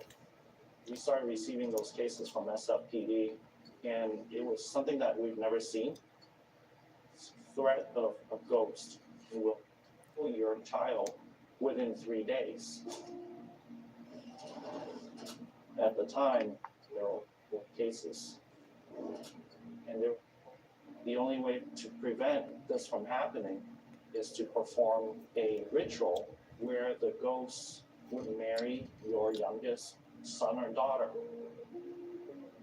For mothers and grandmothers, it's very, very ingrained in the culture that ghosts can affect the living. And at the time, I was tasked to interview victims who were all monolingual, Cantonese-speaking females. 我係移民係中國嚟嘅，中國廣東深圳。細個嗰陣時，我哋鄉下好沙嘅嚇，哇！咧又話啊，琴晚有冇聽到雞叫啊乜乜乜？咁我哋好細個，咪俾佢哋嚇到啦。嗰陣呢啲係叫做新聞啊，有鬼叫啊，又乜乜乜啊咁樣啫。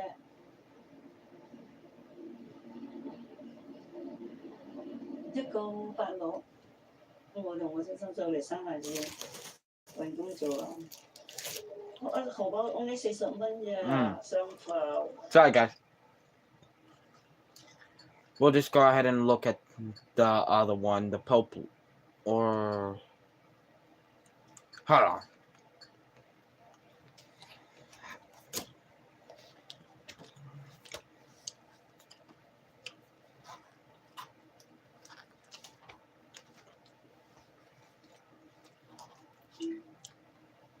Monsters and Mysteries in America. I'm gonna see what mysteries they got on there, but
Tubi, Roku channel. Damn, this one lasted for a while.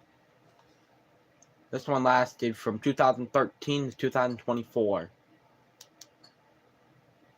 UFO Cowboys. I ain't paying 99 cents a month. Or is that week? I don't know. Wish there was a way I could figure out how to turn this stupid thing down. Tubi, shut the fuck up.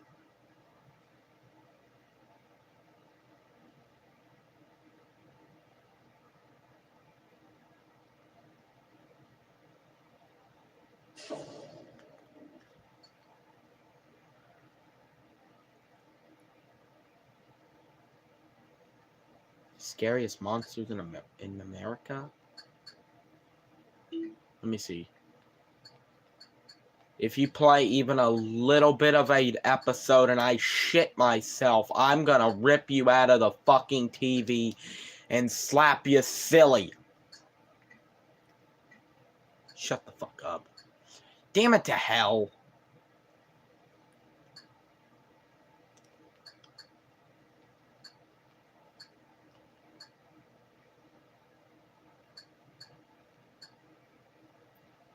Well, thanks for recommending me something that I was already looking for. Badlands, Ozarks, Swamp. Yeah, those are better listed for the day so I don't shit all over myself. Florida Zombies. I'm not saying nothing. Demon Panther. Well, you have fun with that demon pussycat. I'm gonna keep my happy ass over here in Missouri.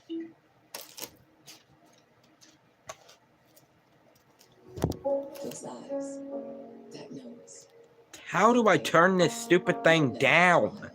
Granddad's sense of humor, Dad's ear for music, and your mom's work ethic. We all inherit things from our families, but what many of us don't, the wealth needed to buy our first.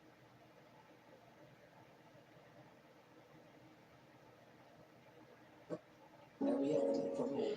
Visit theresident.com/openthehouse to learn more. 'Tis the season for savings with Uber Eats. Save 30% on holiday groceries from Aldi, like eggnog, small bites, and more. Get 30% off holiday groceries from Aldi delivered.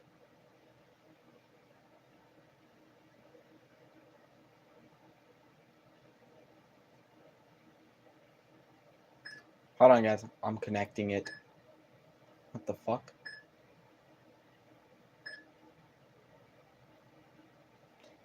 You gotta... Oh, I give up.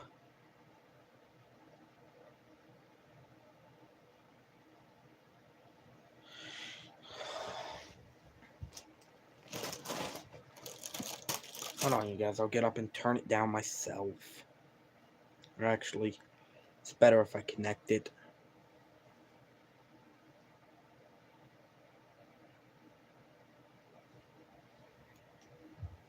Oh. Ow, my legs.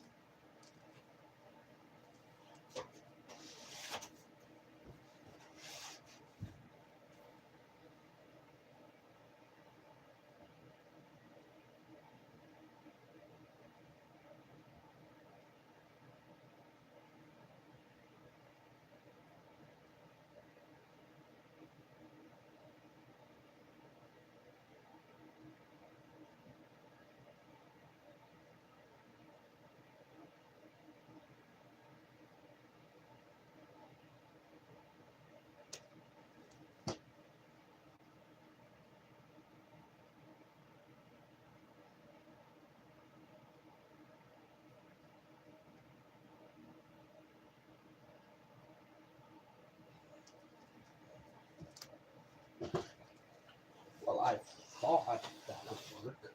Oh, no.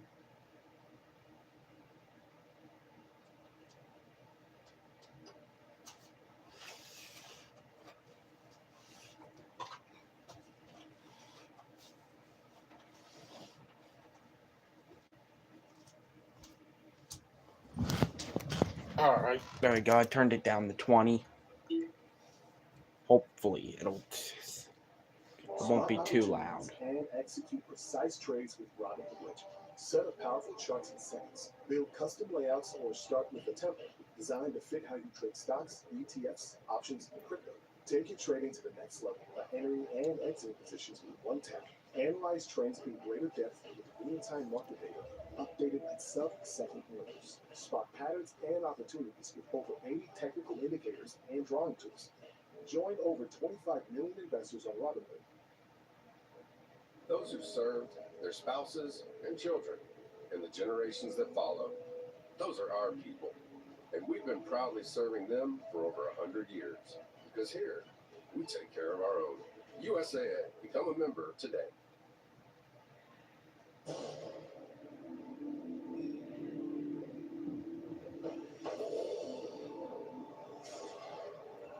Super spooky.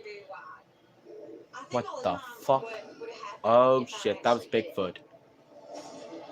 I had the gun ready to defend myself and my son against the monster. Skinwalkers. Was half man, half goat. Goat man. Lure kids up on top of the track and then try to kill them. All of a sudden, all the animals in the forest just started getting really, really, really loud. Looking at each other like, what is going on here?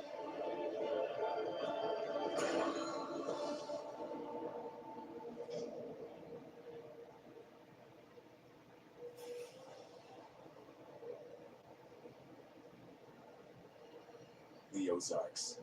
Yeah, I'm gonna keep my happy ass over here in Wayne County. 300 million years ago. Today, I don't want to get grabbed by a big, hairy, 6-foot-tall motherfucker and snapped in half like a fucking twig.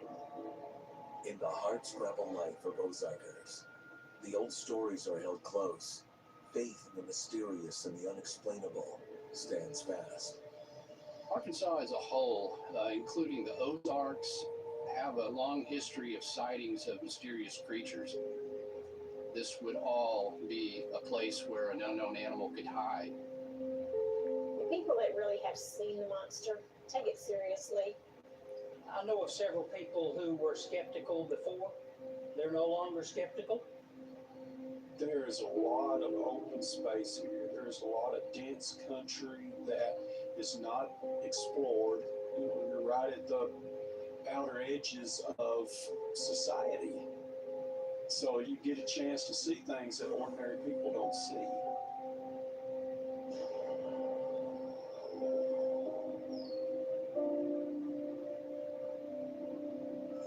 In America's heartland, there is but one mountainous region, the Ozarks.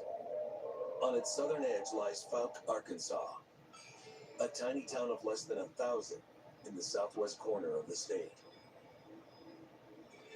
Since 1908, there have been 70 sightings of something monstrous creeping in the woods. One of the latest cases is that of Heather Owens. Growing up out here in the country in a rural setting was great. I loved it. It's just peaceful, quiet. Everybody knows everybody. And I think that's what I like about it. She was a very active kid. She wanted to be involved in everything. And she pretty much was. Heather Owen grew up a typical Ozark country kid. Learning to hunt and fish followed soon after learning to walk. And along the way, she heard the legends of the beast that hides in Boggy Creek. I was always a skeptic. I really didn't pay much attention to the stories about the Fat Monster. But I never thought that I would see one. One fall night, that would change. Rumors would turn into reality. One. Hey, I'm scared. I'm looking down. Probably around 6 o'clock. Got my books, my laptop, and my pencils and paper. And I went over to my friend's house to study with her because she had an English paper due at the same time. Did you go to the review session last Thursday? I did not. What was going on in that session? It was terrible. You didn't miss much. I don't think it will help me at all in this testing. I kept hearing a dog barking. And so probably after 20 minutes of this dog barking, I asked, why is it barking? And she said, oh, she just wants in. She sees the lights on. So annoying. Around midnight, I gathered up my laptop, my books, and put them in my car. Outside, I noticed that it was very strangely quiet. I didn't hear no crickets, no cows, nothing. I mean, no noise. Kind of like a real quiet, almost kind of eerie night. I pulled out of the driveway and I had my radio going because I usually put my radio as loud as I can. And I was just driving down the road like I normally would. What was normal was about to take a radical turn. What catches my eye is that I see this thing slouched over or squatting or something, and all of a sudden it stands up. And the roll of hay goes about mid-chest to it. The monster's chest was very, very wide, about 3 feet.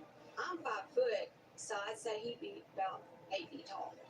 It kind of looks in my car, goes about like that, looks at it again, and then darts off. After I got the good glimpse, he ran into a thicket across the road, and I didn't see him. He was gone. I was sitting there thinking to myself, what did I just see? What did just happen? And it might not be over. She was there alone, and all her windows were down.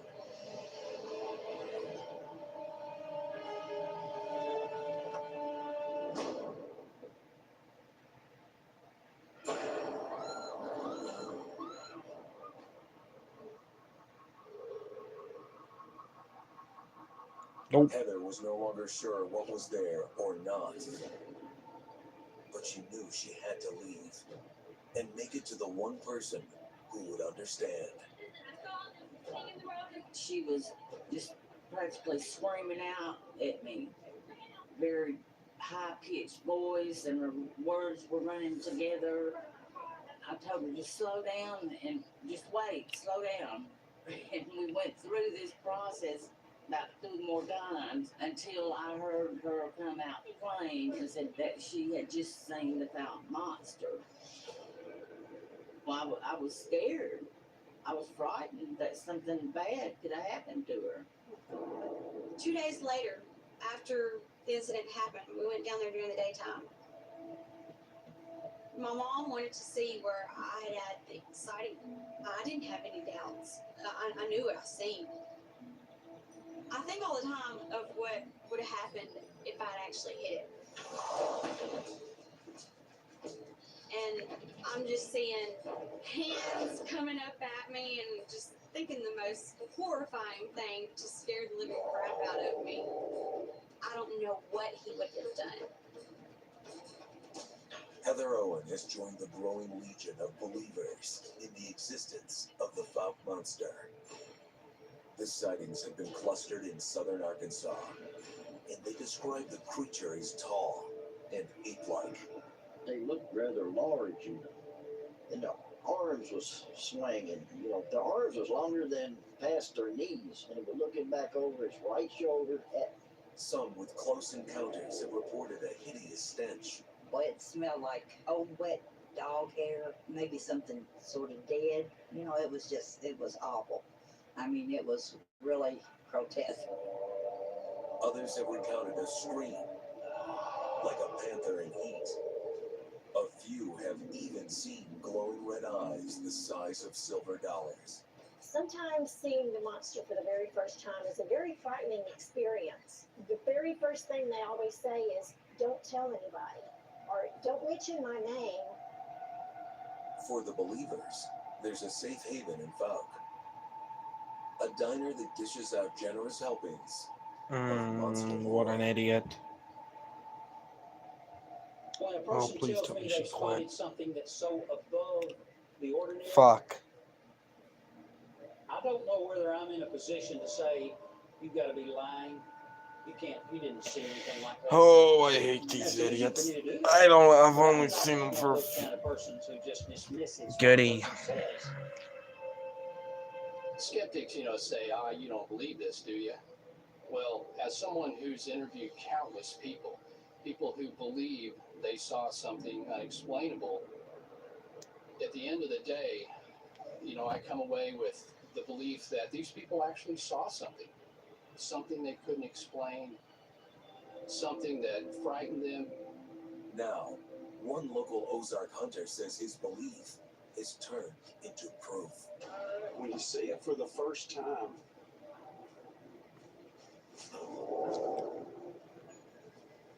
it changes your outlook on what you think you know and everything that you've been told in your life.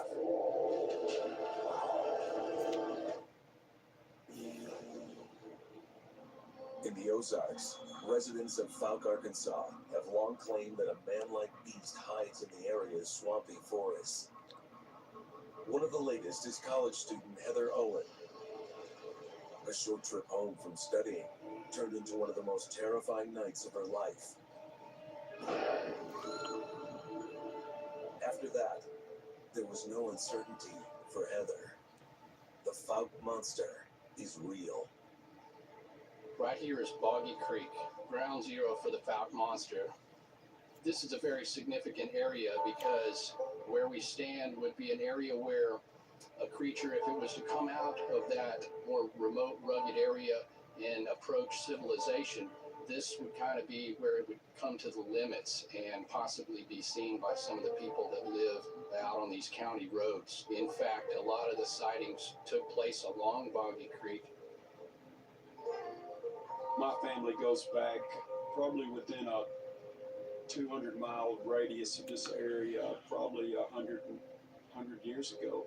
When my dad started me fishing, I guess before I could walk.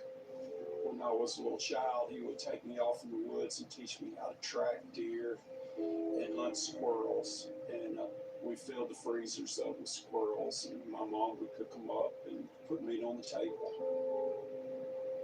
Doyle Holmes thought he knew every creature in the Ozark forest, except the one he came across one foggy morning in 2004. It was, I would say, 6 o'clock in the morning. The sun was just starting to come up. I got on the lake early that day. It was very foggy. And I heard some splashes in the water. And then as the light started to shine through the fog,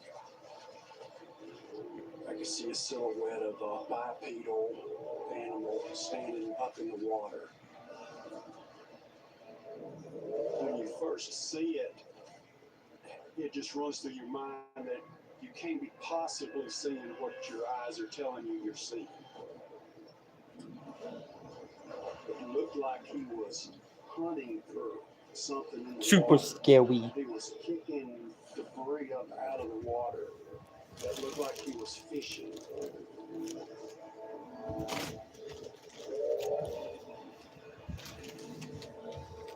Yeah, I'm scared. Somebody hide me.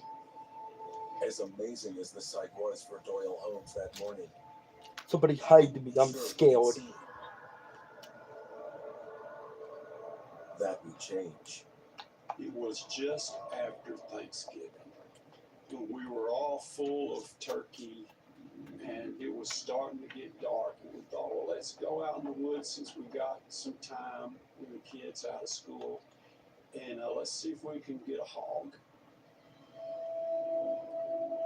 With an abundance of habitat, food, and water, the Ozark woods are alive with a nasty assortment of feral pigs. Wild hogs are dangerous. So you've got to kind of watch your step when you're hunting wild hogs. Near the same lake where he'd seen the hairy biped splashing along the bank, Doyle and his son were setting out to track hogs. And I'm My scared. son come across a footprint that he couldn't identify. So he called me over. At that time, I was looking at something that I couldn't identify. I was stunned at what I saw. I couldn't believe what I was looking at. The first thing you think of is the Falcon monster.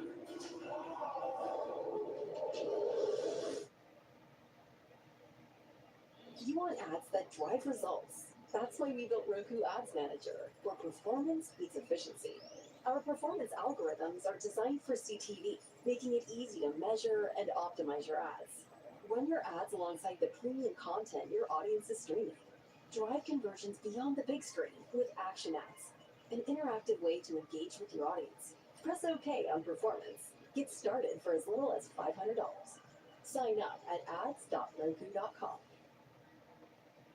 Okay, let's rewind. A freak hailstorm hit, sending this group running for shelter. Inside, they were greeted by Edna's warm welcome and a TV show of football that no one wanted to change, ever. So they pulled out the BetMGM app and put together a live parlay, but what would the fourth leg be? New York. Soon, the whole bar was pulling for that parlay. Make it a place you'll never forget. BetMGM Sportsbook. Make it legendary.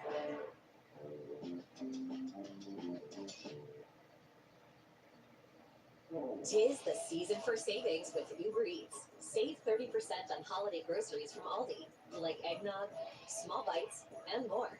Get 30% off holiday groceries from Aldi delivered in as little as 25 minutes, only on Uber Eats. If I joined Venmo's Stash, there would be signs. Venmo launched a rewards program called Venmo Stash, where you can get cash back on your favorite things. And the more you do with Venmo Stash, the more cash back you get. I created this one-of-one charcuterie vest because are you really living your best rewards life if you're not an arm's length away from charcuterie at all times? If you're wondering whether I joined Venmo Stash, consider this the sign. Get more cash back the more you do with Venmo Stash. Join Venmo Stash today.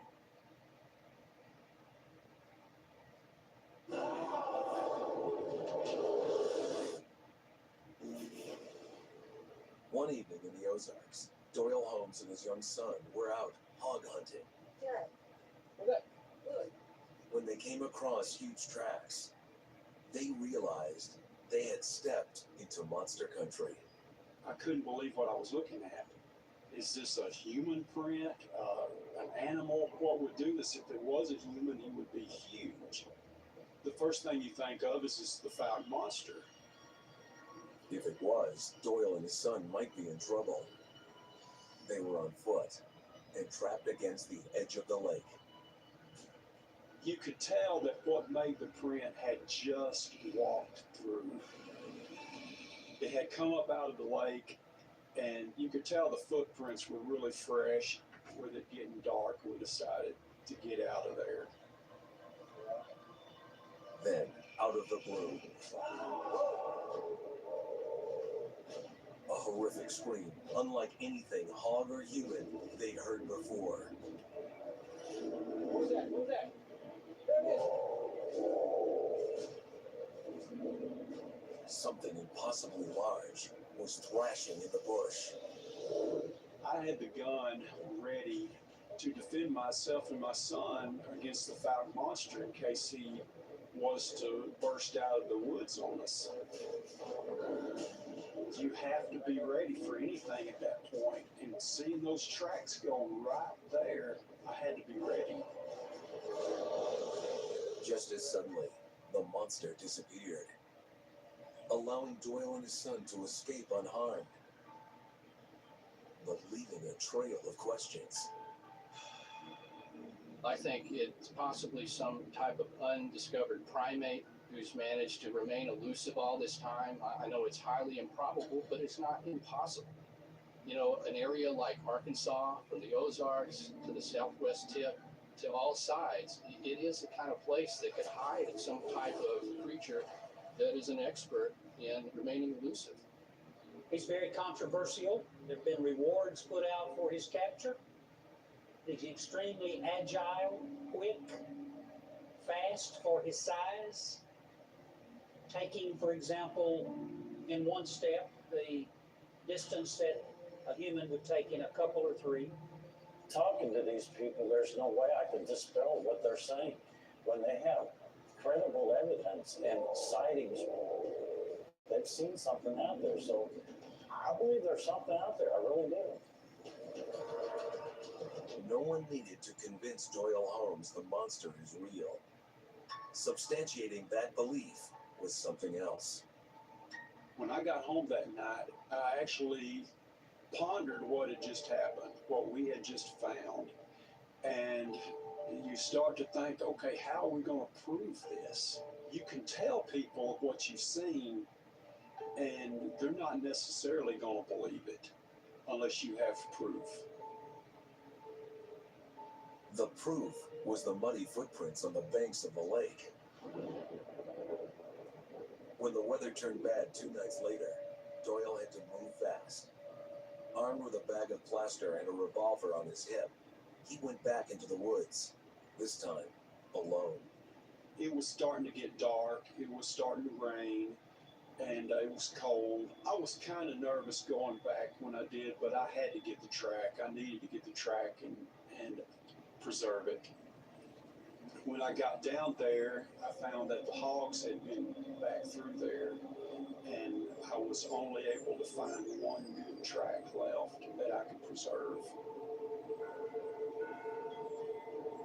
I brought it home and let it dry, and a few hours later, I took the cast out, and I couldn't believe what I had. I couldn't believe it had turned out as good as it did.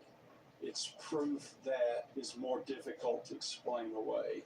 It is something that is tangible, that you can touch. This is what's down there. Something is making these tracks. And this track maker might not be alone. Since we found that one track, I've noticed other tracks. I believe there are family groups down there in the woods. Doyle Holmes managed to find a key piece of evidence. Yet for those on the hunt, it only whets the appetite. On the way to proving the Fouke monster lives. I would definitely like to, have a sighting myself to find the Fouke monster. That would be sort of the holy grail of all this. If you could somehow prove to the world that what you've been spending your time doing, that would be something that would be just absolutely amazing.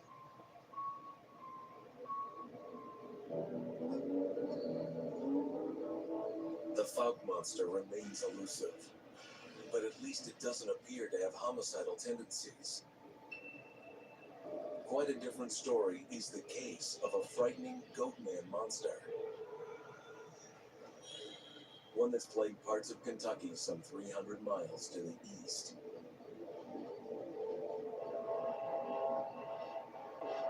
Uh-oh. Goat man.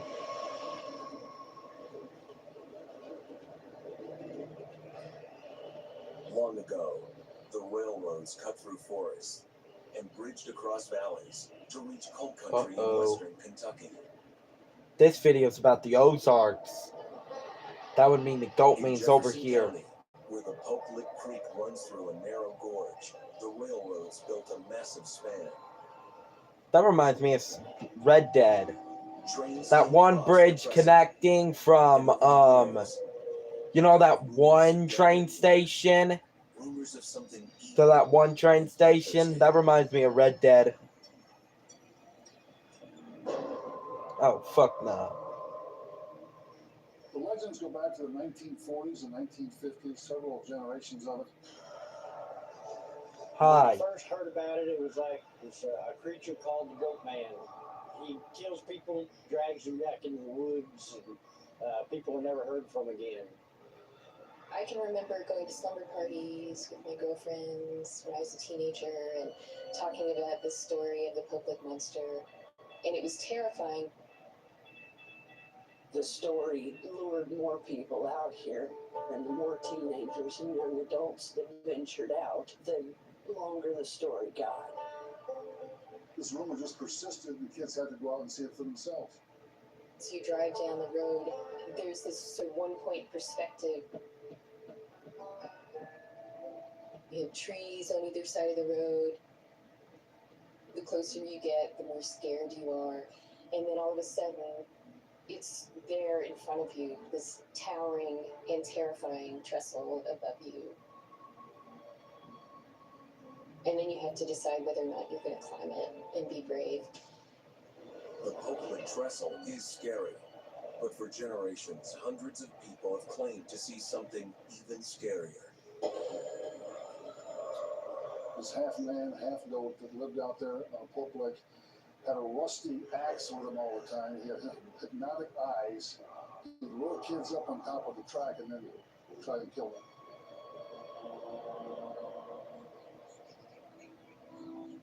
When it comes to the idea of these legends or monsters in the woods, it just wasn't real enough to me to be able to pass those kinds of legends on to my children as realities.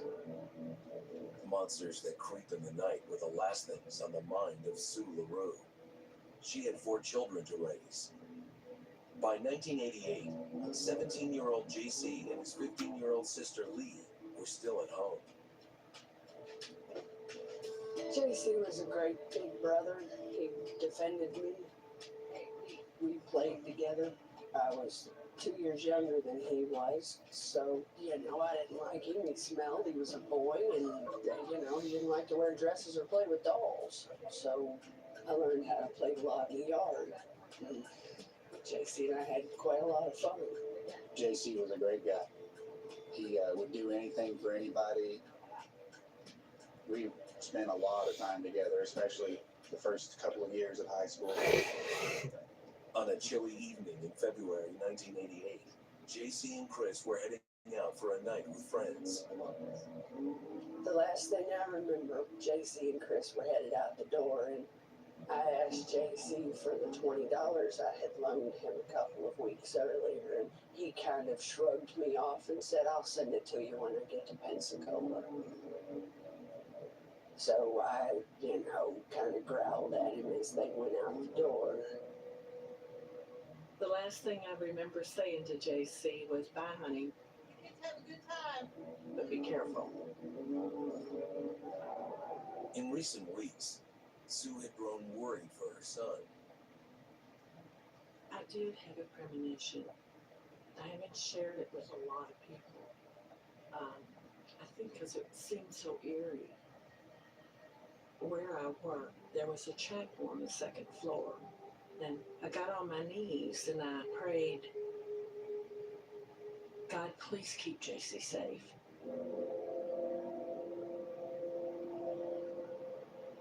For JC, his prospects looked bright. He had no idea the future would include an encounter with a monster. I think we were just driving around town looking for something to do. And they were going out to Popeland Park. I've learned that that's kind of a party place for teenagers. And on the other side of the road was Popeland, where the trestle was. The Popeland Trestle was built in the 1880s. It's 90 feet tall, 772 feet long. It's just track and trestle, that's it. There's nowhere to go.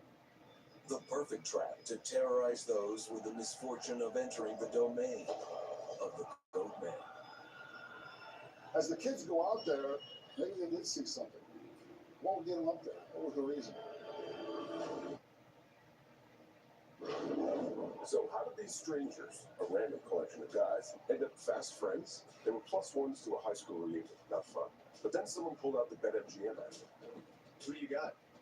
That's all it took. Hey, game's on downstairs. They bonded over betting stories before even learning each other's names. And when their bet hit, turns out this reunion wasn't so bad. Make it a bet that turns into a bond. BetMGM Sportsbook. Make it legendary. When our numbers guy Frank goes on vacation, the deals on the most affordable German-engineered car brand in America get even better. And these signed and drive offers have us feeling festive. You got the entire dealership. Ooh, gingerbread. Dude, It's half off for deal days. Sign and drive deals are in while Frank is out. Lease a new 2025 Tiguan for $0 down, 0 deposit, 0 first month's payment, and 0 do-it signing. Limited inventory available. Tis the season for savings with Uber Eats. Save 30% on holiday groceries from Aldi, like eggnog, small bites, and more. Get 30% off holiday groceries from Aldi delivered in as little as 25 minutes. Only on Uber Eats. Hill's Science Diet Sensitive Stomach and Skin. Get it at PetSmart. These eyes. These eyes. These eyes make a statement. We take it all in. These eyes I got from my mom. Which I got from my mom. Which I got from my mom. They helped me bake this. Nail this? These eyes are important to me. Because they're the only ones I've got. And these eyes help those eyes see their best. With a quality eye exam and 2 pairs of glasses at one great price. An eye exam plus 2 pairs of glasses for $95 at America's Best. If there's anything I know, there's no wrong way. As long as it's your way. It could be simple. A little flashy. But sometimes, right there, how's that? All you need is a delicate touch.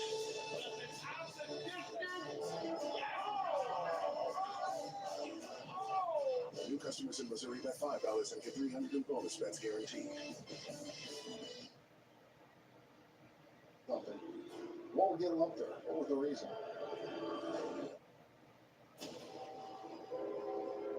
In western Kentucky, there's an old train trestle over the Pokelet Creek that many believe is guarded by a monster. A goat man that lures teenagers to try crossing the span. The giant horned goat, half man, half beast, is an ancient image of the devil itself. The origins of the Pokelet monster are more murky. One story is that it was a circus train going through a lightning grid, and the goat man emerged out of that. Another was that there was a farmer way too familiar with his goats, and they'd bred a goat together. Another one more interesting actually is the farmer was mistreating his goats, and they came back as a man to revenge on people who came out there. There's little doubt, however, about the legend's hold on teenagers. On a February night in 1988, 17-year-old J.C. Baum and 2 friends were on the Pokelet Road, near the railroad trestle. JC, knowing more about the goat man than Chris and their friend, really wanted to come out here and investigate. As we were sitting in the car, you could see out the windshield these trestles. They were now in earshot of the monster's call.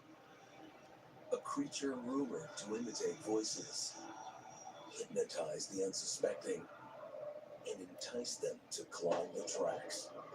Uh-oh.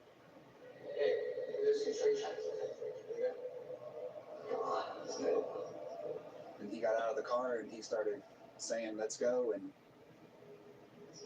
They were drawn out here to find it and to know the goat man, to be the first one in town to have seen the goat man. By risking a climb to the trestle, many believe they must have been possessed, in a trance by the monster, unable to notice the oncoming train, charging their way. JC wanted to walk across and climb up on one side and walk to the other side. As we walked out, the ties got further and further apart the further out you got. As we got further, the distance between the ties, was instead of 6 inches, it was a foot, and then it was 2 foot, and you had to step pretty far. It's terrifying to go up there. You're halfway in the clouds. All just ahead of you is this narrow track and nothing else. There's a large bend that comes around the corner up there. You could all of a sudden see the trees light up. As the headlight of the train started to come, and you could see the light. And at that point, it's probably 3/4 of a mile away.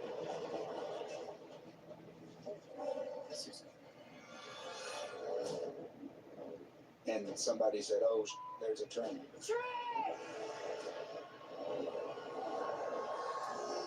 Once we saw the train, it happened so quickly. It was there so fast. You didn't really have time to think about anything other than getting out of the bed. You didn't make it very far before you decided to go over the edge.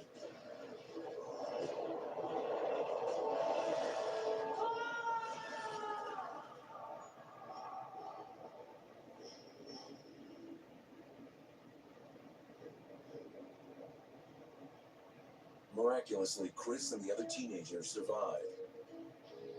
As for JC, he lost out to the monster and the train. His broken body was found further up the tracks. JC walked out looking for the goat man himself, and the train came around the corner. It was a farce, it was a trick, and the spirit of the goat man got him. The doorbell rang, and I jumped up out of bed, and the first thing that went through my mind was, darn it, JC's forgotten his key again. I got up and went out to open the door for him. The police chaplain was standing there. He said, I'm sorry. You can't, you only imagine that moment. There's just nothing worse. There's been at least 3 deaths on the Pope Lake Trestle. 2 of them in the 1980s, another one in more modern times in 2000. For generations, the monster's legend has worked like bait. And tragically, young people respond. I made it my calling to find out what the goat man was and where he was and what it was that JC saw. I wanted to put the puzzle pieces together.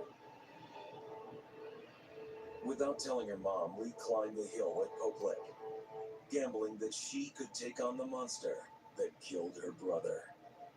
As I walked out on the trestle, I felt fear, yet that my curiosity continued to push me.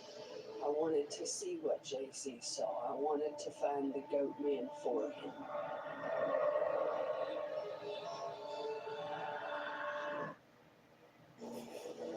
In western Kentucky, the train trestle over Pope Lick Creek is said to be the lair of a goatman monster. Friends and family can't explain why 17-year-old JC Baum was so determined to cross the span.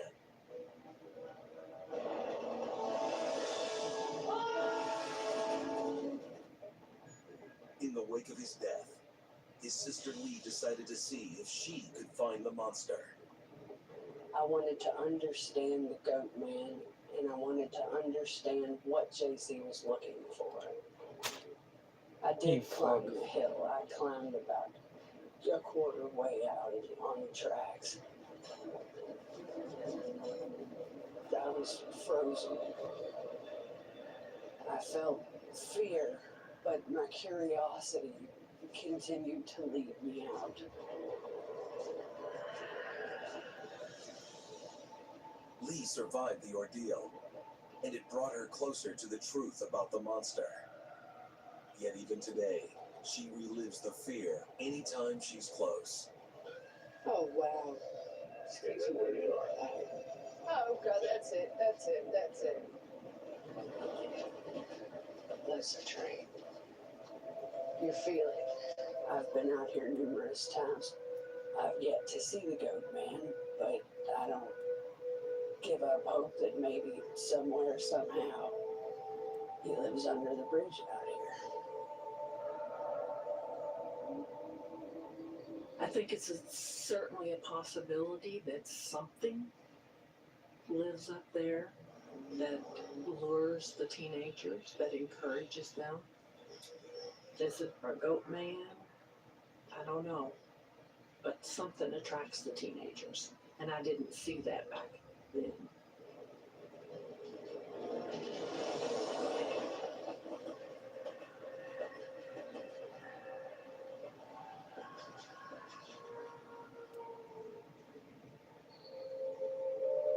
The forests of the Ozarks hold many secrets, but not all of them are lurking in darkness.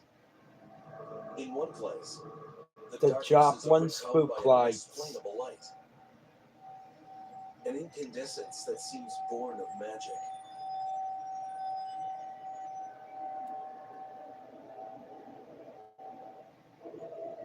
Near Missouri's border with Oklahoma, there's a lonely country road that's been the scene of an Ozark mystery going back to the 1860s.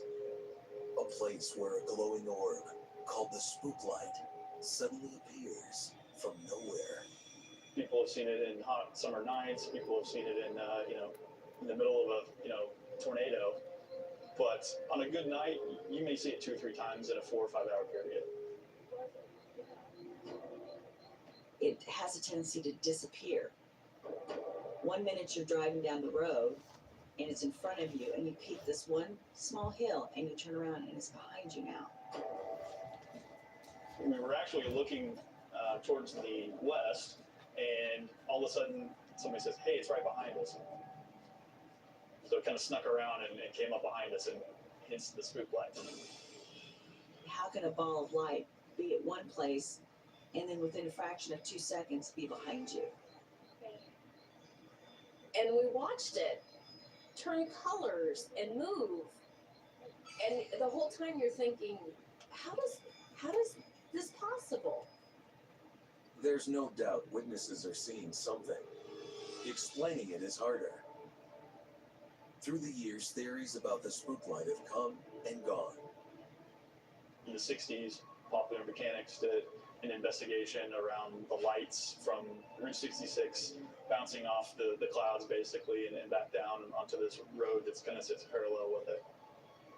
Researchers have tried tracking car headlights from various roadways without much luck. And as residents point out, the spook light was seen hundreds of years ago, before there were cars. Speculation has run the gamut, from the devil to UFOs. One of the legends was that it had to do with 2 Native Americans that were from different tribes that weren't allowed to get married. And the chief kills the other one, and the light is basically his soul that's going around looking for, his family. The legends get passed on. It's just what families do. You tell your children, and their children tell their children, and it just keeps it alive. The Ozarks are rich with this history because the families have been there for a long time. Julie Crockett Carver knows more than a few things about legend and lore. I am a descendant of Davy Crockett. I believe that the Davy Crockett strength and spirit is very strong in our family. Julie found an unusual way to tap into that strength and spirit. Teaming up with an old friend unexpectedly put them both on a path to encountering the magic of the spook light. But that one on the edge right here, I really wanted to see it because everybody's talking about this phenomenon, this light, that ball of light that dances across, and I really wanted to see that so bad. For hundreds of years in the Ozarks, people have reported a mysterious but unexplainable ball of light in the sky. In May of 2009, Debbie Miller persuaded her friend Julie Carver to search for the spook light. The adventure was just what Julie needed. I was bedridden for a long time and didn't get out. Debbie was always calling, and she was a big part of, let's go do this. Hey, you've got to make up some time here. On a warm spring day, Debbie, Julie, and Julie's daughter set out into the Ozark countryside. It was kind of confusing how to get there because there's a lot of back roads and winding roads, and we had gotten lost. And we were on one of the back roads. And as it got darker, the woods kind of took on a life of their own. And there was a pack of dogs. There had to have been at least 6, 7, maybe more dogs. And we thought that was really weird. Where did they come from? They're all over. Looks like they're gone. really out there? We were sitting on the side of the road and we were getting hot. And I was actually a little leery of rolling my window down just because I had this feeling something would creep up and get me. I am not getting out. At first, we were kind of apprehensive. You know, 3 women alone on a deserted road. It's dark. There's no street lights. And it's just, it sends the hairs on the back of your neck standing up. And all of a sudden, all the animals in the forest just started getting really, really, really loud. I mean, super loud. Oh my God. And it just kept getting louder and louder, and we were looking at each other like, what is going on here? Just when the sounds that night were getting strange, what appeared before their eyes was even stranger. There were thousands of fireflies flying all around. It was the most unusual thing. It looked like a curtain of lightning bugs. I said, look at all these fireflies. I've never seen so many. They were lined down the road. They'd come all this way, but would the spook light make an appearance? Well, we waited for hours and hours and hours and hours. And then as we looked down the road, that was when the spook light appeared to us in a ball. Oh my gosh, there's the spook light. Debbie's like, that's it. Oh my gosh. To see this ball of light and watch it dance, it's exciting, it's exhilarating, your heart is pumping really fast. And you never can get close enough to the spook light to really see what it really is. Recently, Julie and Debbie came out again to try to get close to the spook light. Till you are standing there in the middle of that road and it gets dark and you're feeling vulnerable, and then all of a sudden you see this light that you cannot explain. It makes you feel so small in the big scheme of things. It's an amazing feeling. I want the world to know that the spook light is not a spoof. It's real. You really have to see it to believe it.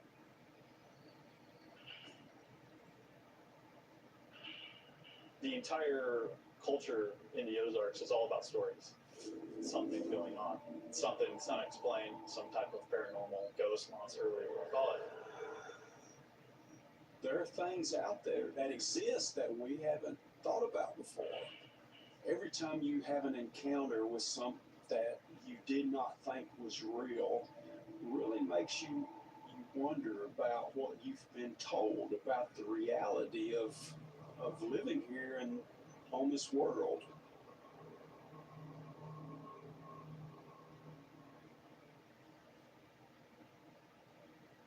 Oh.